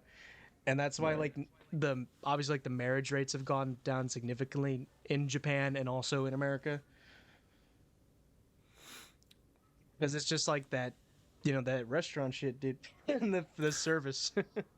Service industry killed marriage. Honestly, Infidelity's at an dude. all-time high. Wait, what is at an all-time high? Infidelity. Right. Um, I don't know. It Oh just makes wait, sense. did I tell you the one time that like, and I know this vicariously, but I was coming in through the I was coming in for the morning shift at 4 a.m. like where I open, and there's the people that close to 4 a.m. and then they were telling me how two cars crashed in the drive-through, Oh my god. like in the middle from like the first window where you pay to the second window where you get the food, like. The car in the back just hit the other car, and they said like it happened like in between the windows, so they didn't even like see the cars. They were just like, doing like their work and stuff like that, and they just hear like a boom. And they're like, wait, what just happened? And then they had to call the cops, and then they had to, like the people arguing like, who did it and all that stuff, and then yeah. It's so fucking unnecessary. It's like you can't get off your phone for 2 seconds when you're in the drive-through. Like you're stopped I for the majority know. of it. Just fucking like, God. Yeah, it's like you really can't pay enough attention to not hit the car in front of you when you're like going 2 miles an hour. Oh man. Yeah, I do Oh, not envy you at all. dude, did I also tell you about this? Was I think my last day at work? Did I tell you about how someone shit on the floor? I think so. It's such a common story with most people that work in those places. Oh man, that shit. I was just like, it traumatized me. Dude, I don't know if I mentioned it earlier, but like the fucking just most vile place I've ever seen someone take a shit is on a baby change. Those like changing tables that they have in the bathroom for babies. Oh, I've actually never seen that thing. It's like Thank that's a, God. like you got to get up there to do that, or you like threw it on there. Like how the fuck? Man. And it definitely wasn't from the fucking baby. Like it was a like Hardee's level shit. Like Just some grown ass dude. yeah, dude, it was like a fucking log sitting there, just like why? Man. Just the log is there, man. Oh god, I can't stand gross shit. Fucking Oh, did I tell you about the guy who was on heroin and yeah, you did. had with like the razor and shit? Yeah. Man, I'm trying to tell because there's a plethora of good McDonald's stories. Oh, did I tell you about the guy who threw a rock at the window? I think you've told me the majority of these stories. Man, it's a shame because I want the rest of the people to hear them, and I can't just tell them to Jason because he already knows them. Fuck. Why did I have to? I should have saved it for the podcast, man. Why don't you fucking make a little side video, sit in front of the camera and tell them all your McDonald's stories? That'd be weird because I wouldn't Be be a talking to someone. be a fucking vlogger, Will. That's your new legacy. No, I am not doing that. um, I don't know why I'm thinking about this now, but I just forgot to ask it earlier. And this is a complete throwback. What was your early perception of metal, like not listening to? Because obviously, has a bad rap in the church and all that. Like, was it like you mean were you like nervous to listen to it? Not necessarily. I just never really crossed my mind. What do you mean it never I crossed your mind? I was never told not to listen to it. No one in my family listened to it, so I just never even really thought about it until I had that new friend group. I mean, it probably never like obviously they probably never had people telling you not to listen to it, but like I'm sure you're aware of the stigmas about it, right? Not really. Yeah, I didn't never really even thought about Really? it. Not really. Interesting. Well, I guess now, being a little bit more versed into it, like what, because like obviously the majority of it has not like a satanic. Well, I mean some of it does, but most of it has like an anti-religious or anti-authoritative kind of motif. To me, it doesn't really bother me because, I mean, you could take that multiple different ways because, like the authoritative vibe, like a lot of people that are religious and hated all of these COVID rules and hated like the Democrats because of that, they take that as like that. They're like, I don't want to follow your stupid rules and stuff like that, and also it works hand in hand with, like people that are anti-religious and they're like, I don't want to deal with all these rules because I think it just can apply to anyone who doesn't want to listen to rules that they think are stupid. Well, I'm glad that you get that out of that. It's like it's different strokes for different folks. Like it's meant for certain people. I don't know. I never really like I kind of got the picture. Like I never when I listened to it, like it wasn't like for me it just sounded like it was like strictly like anti-structured religion. Like they could really give a shit about like the whole concept behind God and Jesus. They just hated like what it turned into like from mankind. So Like majority of what it has just been the metal? pushback of that kind of aspect. There's not really like Like what um specifically though? Because I just don't get that from metal. Honestly, I mean, obviously, unless it's a song that is overtly saying that, it just doesn't well, that's what I'm really. saying. Like, it's like the songs that have that message in there, not saying like all because obviously like metal is a very diverse topic of or True. that has a lot fuck I can't talk, a bunch of diverse. I'm gonna fucking shoot myself. A bunch Dude. of different types of fucking topics that they talk about in the lyrics. Right, but the So main ideas, like you said, are gonna be that where it's like the fuck authority, or it's gonna be like the just that push through the bad shit. You I know? think well the more Yeah. mainstream ones I think, but obviously like with Metallica, like a lot of that obviously deals with addiction and just trying to Yes, that is overcome a bunch true. of shit. So it's like obviously there's a bunch of profound things that have nothing to do with either of those topics, but for like there is a lot of that out there. So that's what I was just saying, just from that aspect. Like Tool is one of those bands, right? They have a Right. pretty anti, but not like I don't It know. just never gets to me because like you were telling me with like you're like, Will, you're one Tool song away from being like from leaving the church, and I'm I like, was fucking I kidding. I wasn't actually serious though. no, but I mean, there's some people that legitimately do think that, and it just I don't see it because I see the goodness in it because that's the thing from because I believe that you know Jesus is Jesus is the ultimate good. He is the greatest human being to ever walk this earth. And because he's the ultimate good, there is no good outside of him, right? So Yeah. all of the good I see in things are things that just they're just some kind of thing that is related to something that isn't along the lines of Jesus, if you know what I'm saying. I just think that it was kind of a reaction to the hypocrisy, and also, like I said, people growing up in the sort of like they just didn't mesh well with growing up in that kind of household. Right. But like I don't think like I don't know how to explain it. Like it never like to me like when I was listening to it, like I just that's more of what it sounded like to me was like I said, it was just the structure of organized religion was the majority of the problem. But No, like I but don't I'm sorry. I'm sorry. but I just think that the same, but like I can listen to things that's completely opposite to who I am or what I believe in, and like it doesn't bother me. Like I can listen to it. I don't have to Oh well, like feel right. Like related to.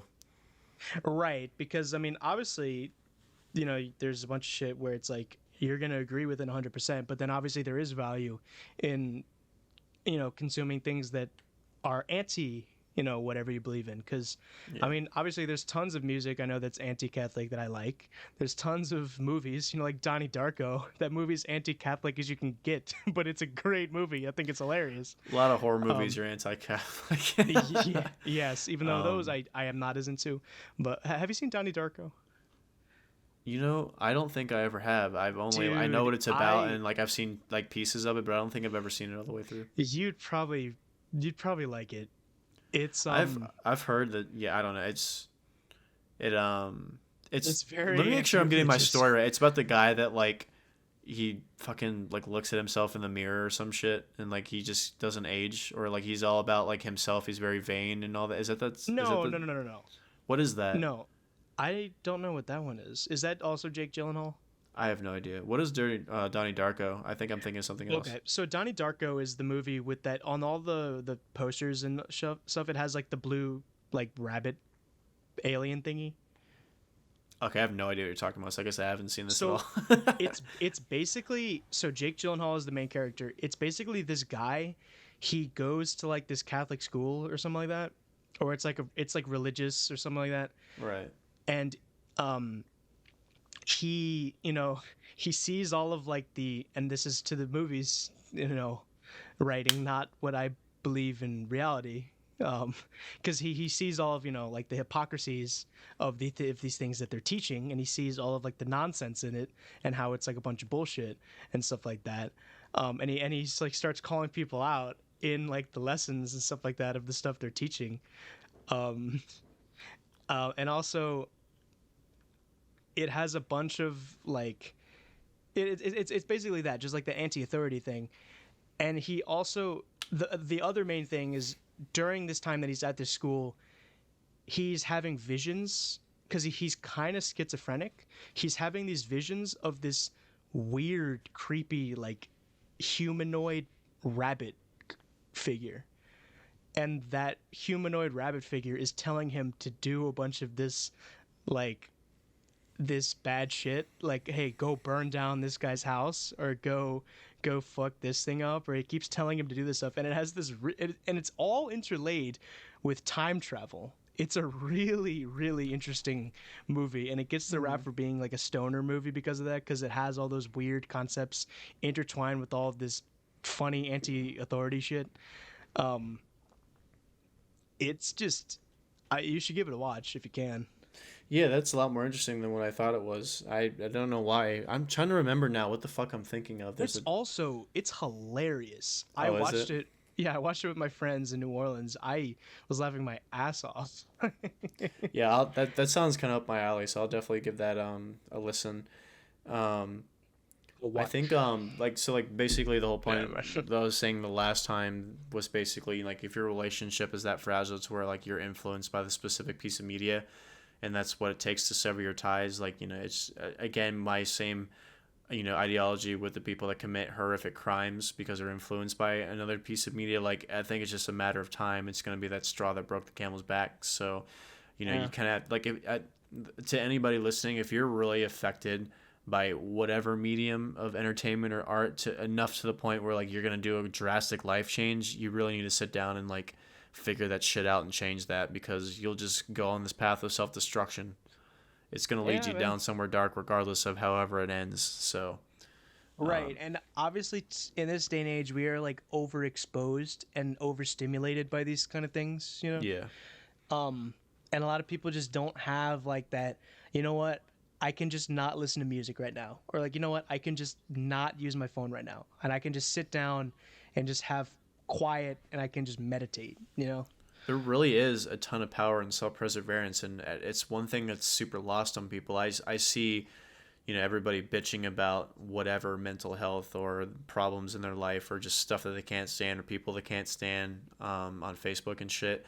And it's just like, these people are so fragile to where like they have like the smallest inconveniences just let it ruin their day or their year or whatever the fuck. Like it's like that concept of inner peace is just such a mystery to people. It's like they always have to be bored and have stimulation, or there's always going to be, if it's not perfect in their head, it's going to be a fucking problem. They're going to make it a problem and be just, fucking nasty to everybody else and just make it, everybody's problem.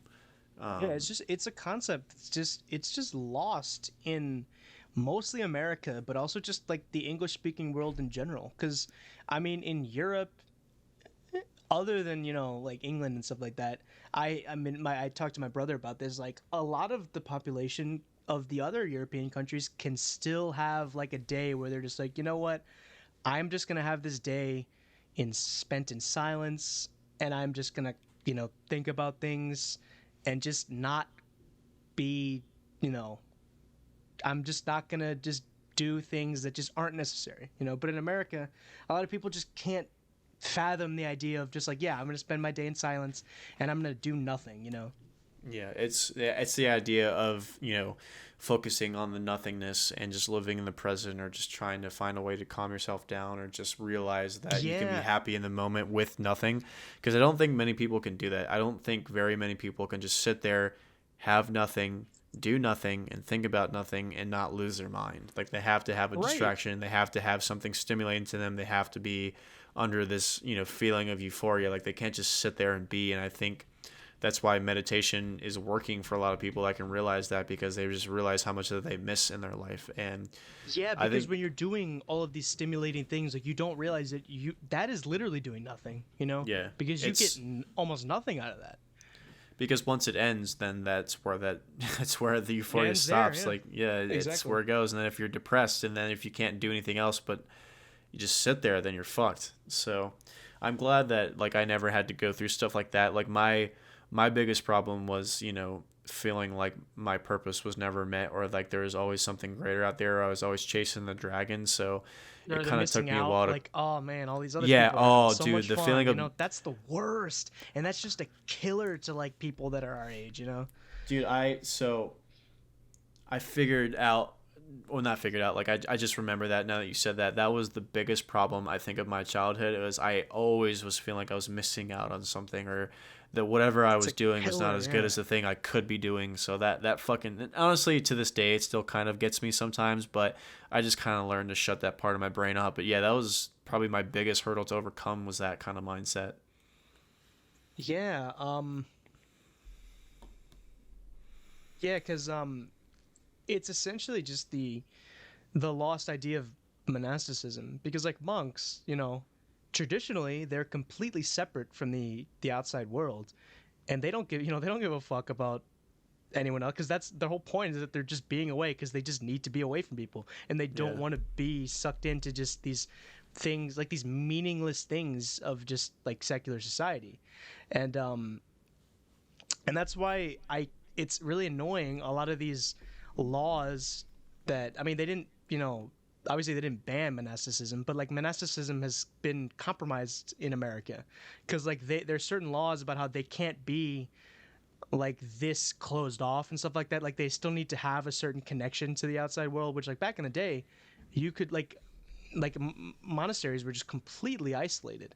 Like there's that monastery in Mount Athos in Greece where like women aren't allowed to go to it. And there was this guy who grew up on it. He had never seen a woman in his life. Like he just went his whole life because he spent his whole life there. He never saw a woman in his life. Damn, he must have fucking shot in his jeans or robe or whatever the fuck he wore. Oh, I don't think he ever even saw good. So it was never like that. Oh, never. Oh, I these. no. I'm sorry. Yeah, I didn't. Like he went his entire life without seeing a female. Oh, okay. I thought you meant like he finally saw one after a while. Damn, that's No. He just okay. spent his entire life with monks. Crazy. I know, man. Like, um, I want to spend a day with the Dominicans in DC, and also Why there's with some cool. Dominicans? Because they're cool order, and I like the stuff they do. But also Okay. there's some cool monasteries. My brother went to one in Oklahoma, and he spent about 5 days with these monks, where he's just like doing because like the monks need to obviously they need to take their whole point is they're taking care of this place that they live in. So they obviously they need to clean it, they need to farm it, they need to make sure everything's running smoothly, and they need to, not in like that job sense but it's like they're just like we're stewards so we need to take care of this place not Got like to oh keep we the need to machine make well oiled. yes exactly but it's not like the oh we need everything to be like perfectly in shape. It's just like no we just need to we're just like God has given us this gift of stewardship and we need to respect that so we're gonna have a bunch of animals and farmland and we're just gonna you know we're gonna make our own food we're gonna make our own shoes and stuff like that. Yeah, it's just learning how to be self-sustaining. It's self-sustain. Yes, exactly. Yeah. That's cool, man. Your brother seems like he just goes and does cool shit for no reason. Yeah, That's maybe one day awesome. you'll meet him. He is your age. Which is fun because that's kind of like going back earlier, like for people that are like that. And when I was younger, I was like, man, I just want to do shit like that, but I don't even know where to start. So that was part of like Yeah. the what I was feeling like I was missing out on, was just having those cool experiences, just randomly going and doing. But I know I've always felt from day one that my life has been just super fucking structured, and like I just have to do these specific things and I can't do anything else. I just have to try to make it work within those boundaries. But Yeah, it's the American progress work ethic and stuff like yeah, that. and that's Because what's there's a kind lot of of good that annoying. comes out of it, but then there's the downsides. Well, you got to And take your so, time. You got to readjust. You got to be a little bit versatile because most of that bullshit's internal. So, you just got to overcome it and just realize that I can do multiple things. That just, time management, I think, is the most difficult thing, especially for if you have to deal with money and you don't have a lot of disposable income or a lot of things to make you flexible. So time management is the hardest, especially living here and with everything being inflated and the world going down this rabbit hole. So, right, but that's why I keep saying this a lot, but it's true, and that's why I'm just so thankful, and it's just it's so nice to be part of like a traditional family and like have two parents that love me and that give a shit about me and that they give me all this opportunity. And it's like it took me a while to realize it, but I'm glad I figured it out. bro, every time you say that, I just think of like if someone's listening to this, being like, must be fucking nice. Yeah, but I'm just like, I It is, mean, yeah, it is true. Like that's the fucking goal. You're supposed to have, grow up in a area where, or not area, grow up in a fucking household where your parents give a shit and they love you, right? That's the yeah, goal. and it's Give your just kids like, a better life than you had.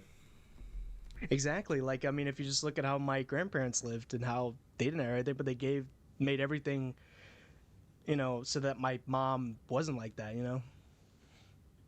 and Yeah, just stuff like that,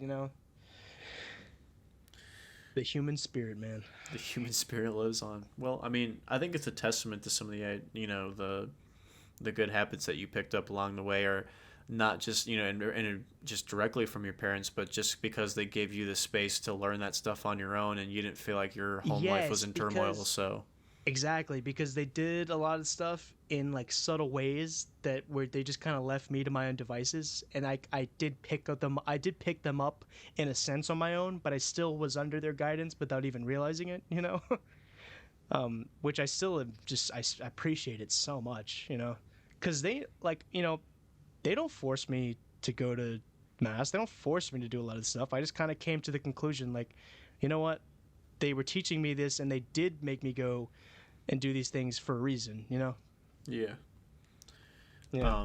And like I said, you got your own reason out of it. So the fact that you didn't feel the need to push back and you just took what you needed to take away from it. Yeah, because everyone has like their own personal relationship with God and stuff like that. Yeah, and that's honestly, for some reason, that was the one concept that my parents never really understood with like that whole kind of religious journey, was that like I felt like mine was more individual. Like I got more of that sort of religious spiritual experience from helping other people, or doing those small moments, or sharing the small moments with people, or just when I listened to music. I never got that from just sitting in a church and listening to somebody talk. So that was the one thing I think for some reason was the hardest concept for them to grasp, and that was Mm-hmm. most of the turmoil. Like I just like I didn't like I the best way I can explain it was like, obviously, like if you tell your parents you don't want to go to church, it's like a non, and like, oh, you don't believe in the system, or you don't believe in whatever, right? It's hard to explain. I don't get anything profound out of going and listening to it. I never have. And I've always gotten more out of it individually, with my own Mm-hmm. personal sort of thing. So that was just the most difficult thing to explain for some reason, was like it wasn't like a Yeah, and like you weren't being like rude or anything. You were just like, no. And I'm just like, yeah, that's just how I feel. I've had wonderful experience. I've had the best memories and trips, and the people that I've met through my church and just doing the things I've been Right, able to right, do. But like I said, none of that was just me sitting in a church listening. You know what I mean? Like right. I always have to be actively doing something for me to get that feeling that other people did. So I Right. think that was my thing. Um. Oh, that reminded me because you're saying how like what you're just like you're like I don't see the need to go to church every Sunday and hear someone talk, and Yeah. that's what honestly just it reinforces certain like Catholic ideas to me, and it just kind of confirms Catholicism for me even more because with Catholicism, like you're not just going to hear someone speak to you about like the gospel or just have someone or just have a Bible study essentially. You're not just going to that. Yes, you are going to hear the message and that's part of it, but the real reason you're there is the Eucharist. Like the real reason you're there is to partake in the Blessed Sacrament and like the sacrifice of the Eucharist. And when that's gone, I can see why a lot of people are just confused about why they need to go to church every Sunday. But I'm because not when gonna that's lie. I still feel like I would be the same way, because like to me, like especially like going through, like it just seems like it's an arbitrary thing that's super important. So it's like I don't think I would have got any relation out of that either. Like I said, for me, mine has always been just experiencing things, and I don't think I just get that. Like, not saying that it's something that I think should change or it's wrong. I'd be lying if I told you I felt something from it. You know what I mean? yeah, you're just saying like these important things kind of just come whenever they do. Yeah, exactly. It comes Okay. naturally. I can't Okay. expect it, but like and this like these days I don't really think about it too much, but every now and again, there's times in my life where if it's really good or if it's really bad, it makes me feel like we're not alone in the universe, and that stuff happens for a reason. So that's kind of the moments that I've always just felt that way. But like I think for me is that like I always felt like I was just like forced to be a part of someone else's spiritual experience, and like the fact that I didn't get anything from it, it was like I just felt weird just being there in that presence of people that really felt it, and I just didn't get anything from it. So, but it was never an anti-religious thing with me. It was more of Uh-huh. just I didn't feel anything. Yeah, that's what makes me interested in like taking you to the Latin Mass and what you think about it, because like you're saying, like someone else's personal experience or spiritual experience, because with the Latin Mass it is very personal, because you're not giving any sorry, like the congregation is not talking almost never. Like Yeah. there's not a lot of responses. A lot of it is just you're just kind of you're either sitting there or you're kneeling and you're just contemplating the sacred mystery. um Yeah. in So a that's low yeah in a low mass, it's completely silent. The priest is just kind of whispering the mass to himself, which I kind of like that because it just kind of adds to the atmosphere of just the silence. But then at a high mass, everything is sung, which is really cool. to me the best difference I can explain just from going to different types of services was like Catholic services was like the whole atmosphere seemed to be more of reflection. Like I said, it was more personal. It was more Okay, somber, yeah. and like it was like Mhm. you like every time I've been into a Catholic service, it makes me feel uncomfortable. Of all the shit that I've gone through in my life, and just handled the way I've handled certain things. And then when I go to other services, it's just like I'm either bored just sitting listening to some guy fucking ramble, or the whole point is you're supposed to take a metaphor in the story that they're presenting to you that relates to the It's a Bible. metaphor. The what? That was like some shit in Veggie Tales. Like it was, I think it was like Saint Patrick or something. He had the 3-leaf clover, and then he's like, there's three persons in one God, the Father, Son, the Holy Ghost. And the guy Yeah, goes, yeah, it's it's shit like, like that. Yeah. no. And then the guy goes like, there's three gods. And he's like, no, no, no, no, no, no. He's like, no, no, no, no. It's a metaphor. And he's like, God is a metaphor. And he's like, no. Yeah, it was really cringy like that, and like I'm not gonna Right. lie, like I feel like if you hear the right person talk, I probably would get more reverence from it. But it's just like, bro, I don't need to hear how a personal story relates to the Bible. I don't care. Right. And that's why Ah, I just will keep going on my mash, because when I'm just here and I'm excited to just to literally eat the body of Christ, it's just it's you look forward to it. You're like, you know what? I'm just like, this is why I'm here. I'm doing it. It's really cool, and it's just kind of lost in most mainstream Catholic communities just because of the abolition of the traditional liturgy yeah.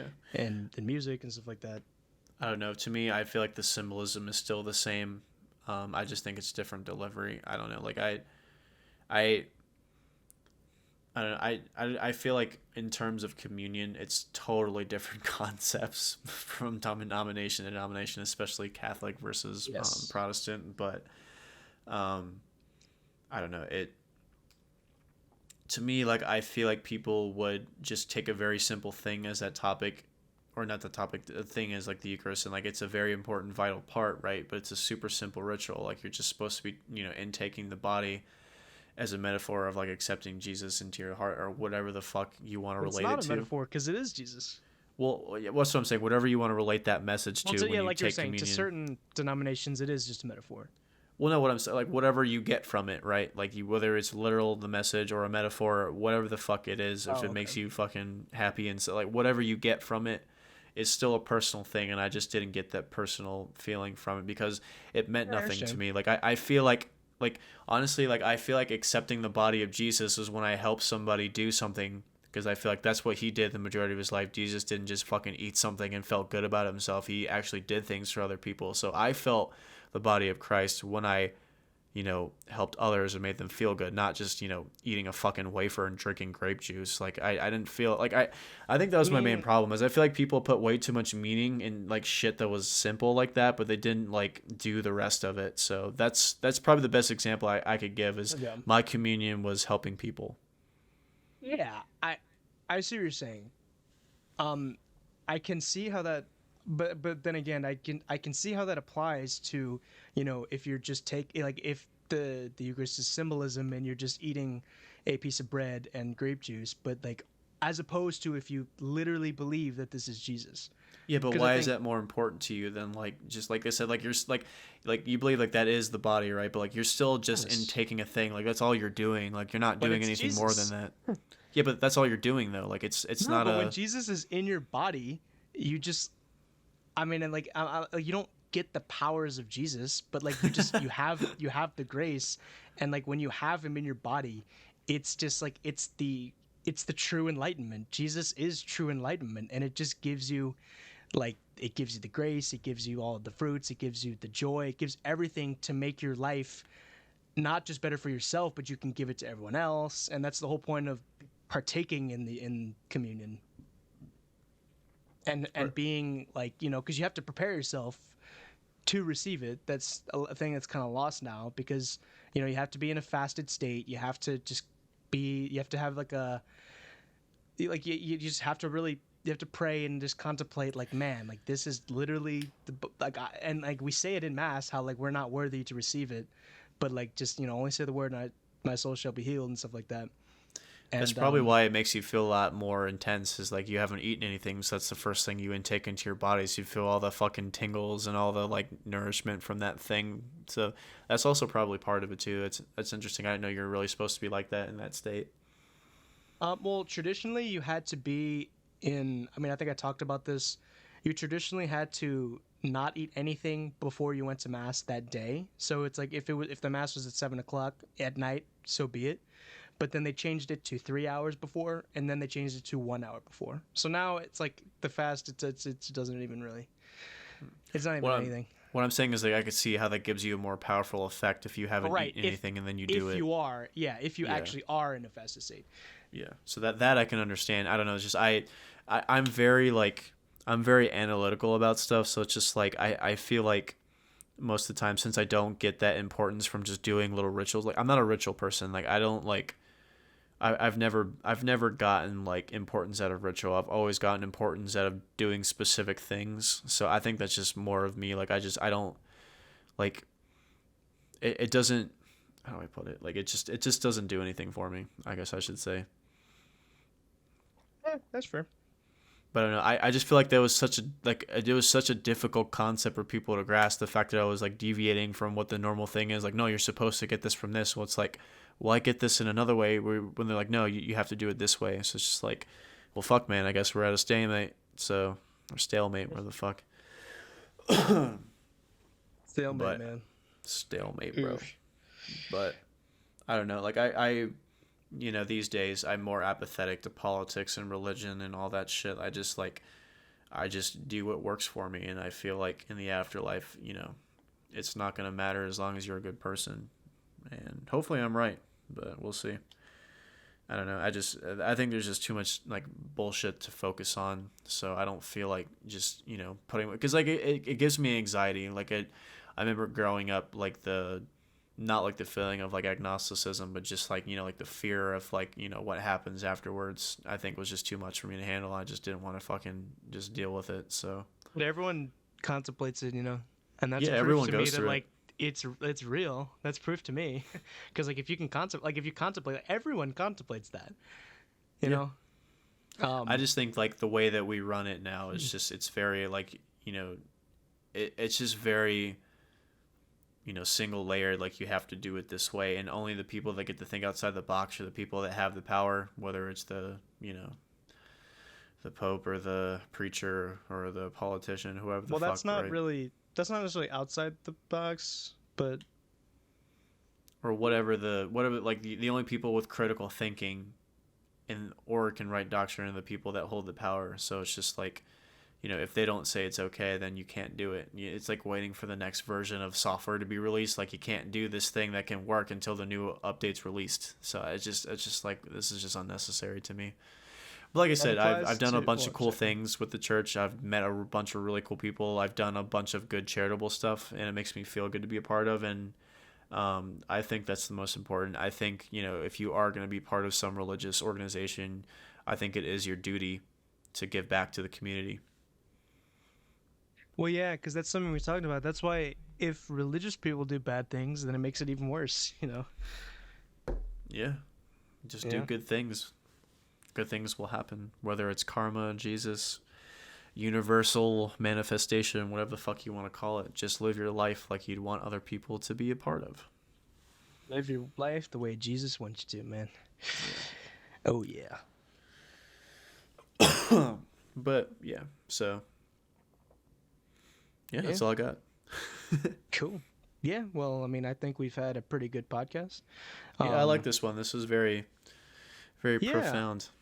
And this one I was actually kind of not looking forward to for some reason. But Really? yeah, no, I was honestly going to think about changing it because I kind of wanted to just watch a movie instead. But no, I think we got a lot out of it in the end. Yeah, it's one of those things. It's hard to start, but it's like a shower. You don't want to take a shower, but then you don't want to get out of the shower. Yeah, exactly. This is how it goes. Plus, it's work.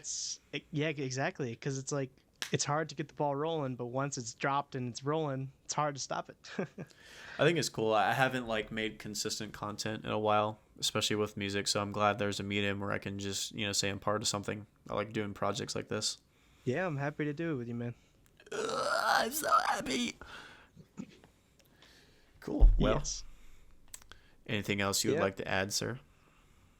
I drank my Core Power Elite Chocolate Fairlife protein shake while doing this podcast, and it was very delicious. The beta male is out the door. The core milk is in. Chalky milk for adults. Only drinking protein food. Only drinking... only eating protein bars, protein cakes, protein anything. Yeah. Oh my god. Protein cake. Yes. Protein cake. I think I'd rather eat the vomit cake. No, I'm just kidding. God. Well, thanks for listening. Anyone who made it this far, or anyone who just kind of listened to any part of it, it doesn't matter because I put the timestamps and I try to make someone who is interested in one thing, but not this thing, just listen to the stuff that they're interested in. But to each his own. Drive safe from your couch to your bathroom because you're fat and you do nothing. Yep.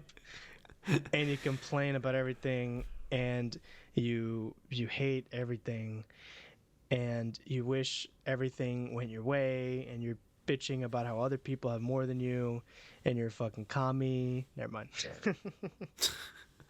What's funny is that I feel like at least one time in all of these episodes we always touch on this topic at least fucking a couple times. Yeah, we always shit on the people struggling to find a sense of self. Yeah. Fuck those guys. And I'm not labeling you, but I guess you do lean more towards that than I do, obviously, because I am just I'm completely anti-communist.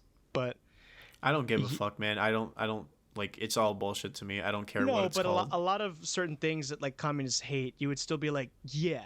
I could see that, you're saying, with a lot of these the jobs and the rich getting richer and the poor getting poorer. Because life isn't fucking black and white, communist versus capitalist. It's much more complicated. No, that thing specifically, that is not black and white. I do agree with that. Do I identify as a capitalist or communist? Neither.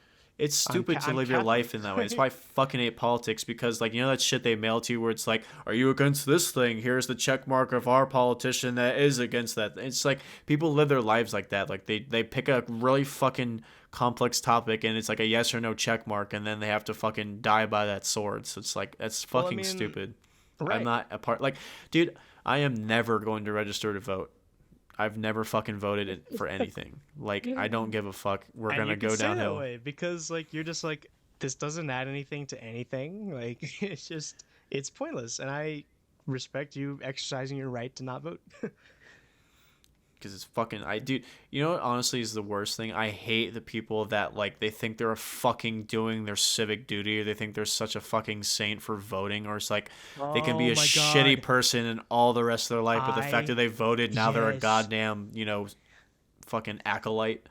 I cannot stand those ads where it's it would be so nice to our community if you voted, but it's Joe right here, he didn't vote. Therefore, he's a shitty person who doesn't contribute to the community. I'm like, shut the hell up. Dude, I've never, and I don't know if we've touched on this topic, I've never understood the, like, if you don't vote, you don't get to complain. I feel like if you vote, you don't get to fucking complain, especially if it's for your candidate.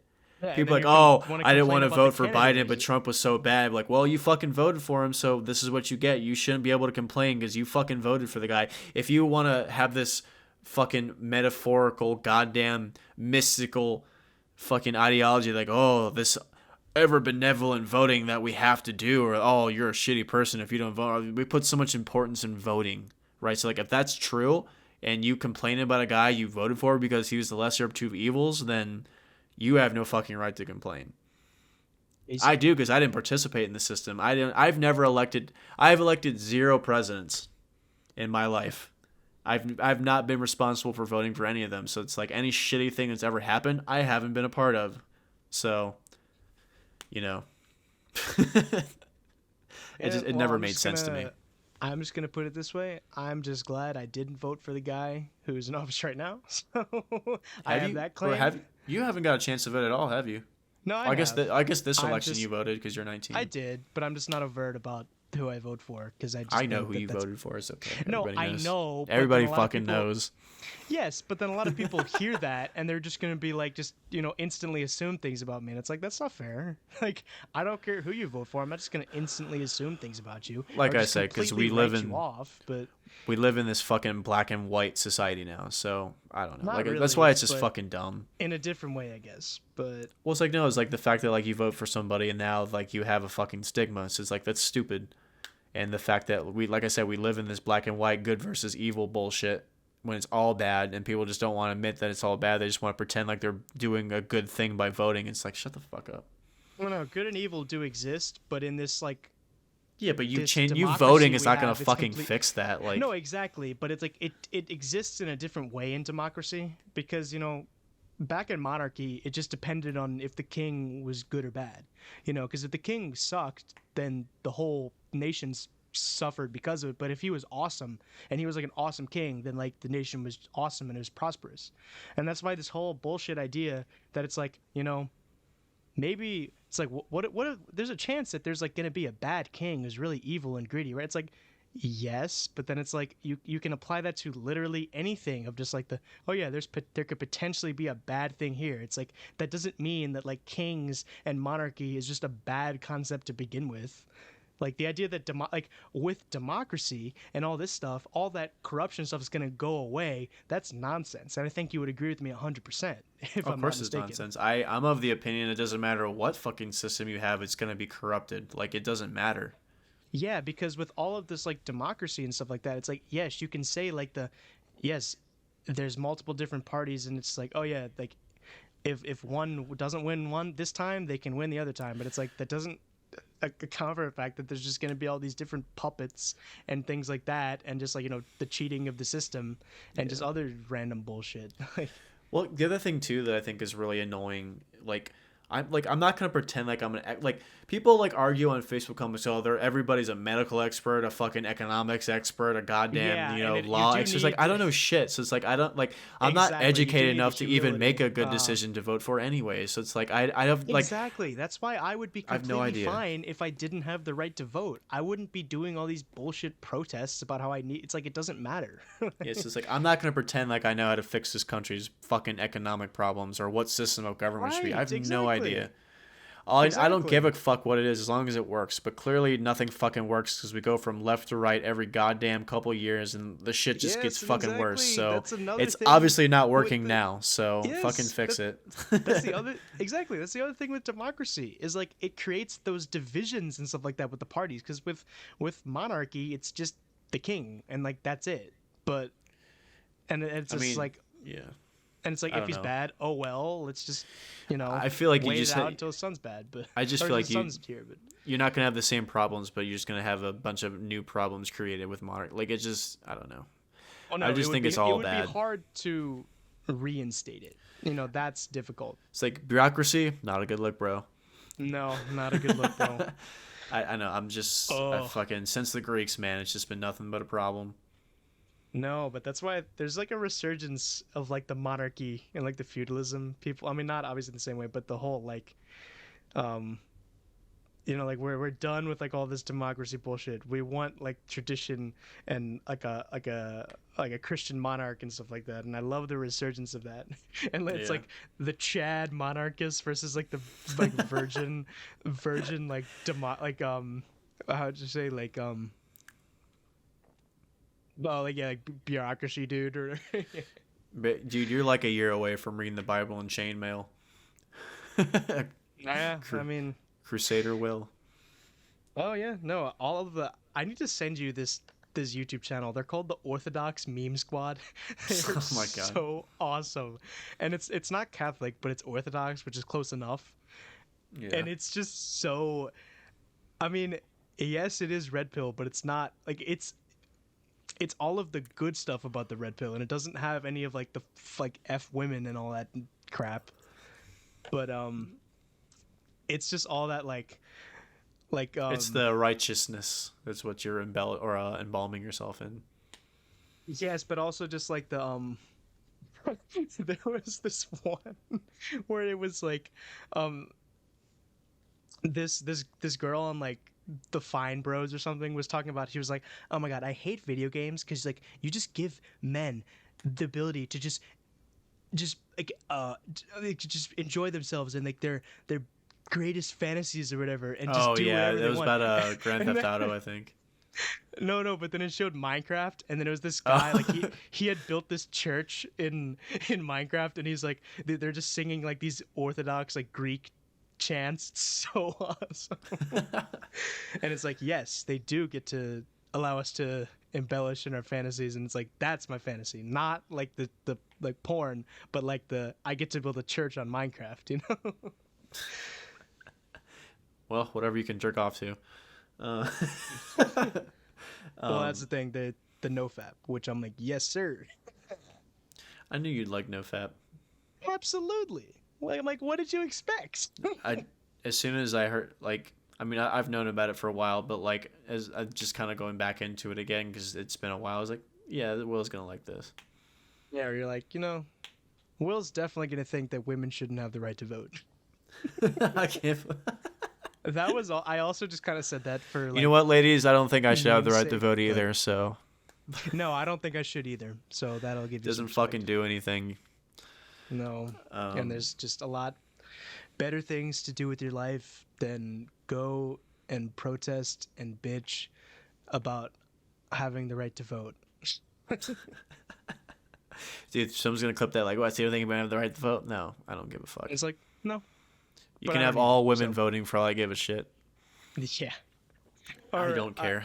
that reminds me again with like there's like the meme format where it's like the Chad and then there's like the Virgin and then the Virgin's like so you think blah blah blah and then the Chad's just like yes. Yeah, I've And then seen like those. one of them it was a Brazilian monarchist meme for Pedro II of Brazil and it was like the Virgin was like so you think that human beings are just evil bad beings to begin with and they need they need like a monarchy to put them in check and not just have a consumerist society where we're victim to puppets of bureaucracy and stuff like that. And then Chad, yes. And like I well don't know. stated, even though I stated it terribly, but yeah, Well, if you know memes, they're really good for explaining. definitely they are definitely better to explain them than just show them and Totally, yeah. 100%. Yeah. All right, well, I will leave you to your MGTOW compilations. Yep. I'm going to hopefully just read because I just don't want to use my phone late at night because that's Yeah. really bad for you. Fucking learn So- something. Yeah, man. Always on they phones. All right, dude. Yeah, this is a good podcast. Thank you, dude. PCs. Yep. PCs. Bye.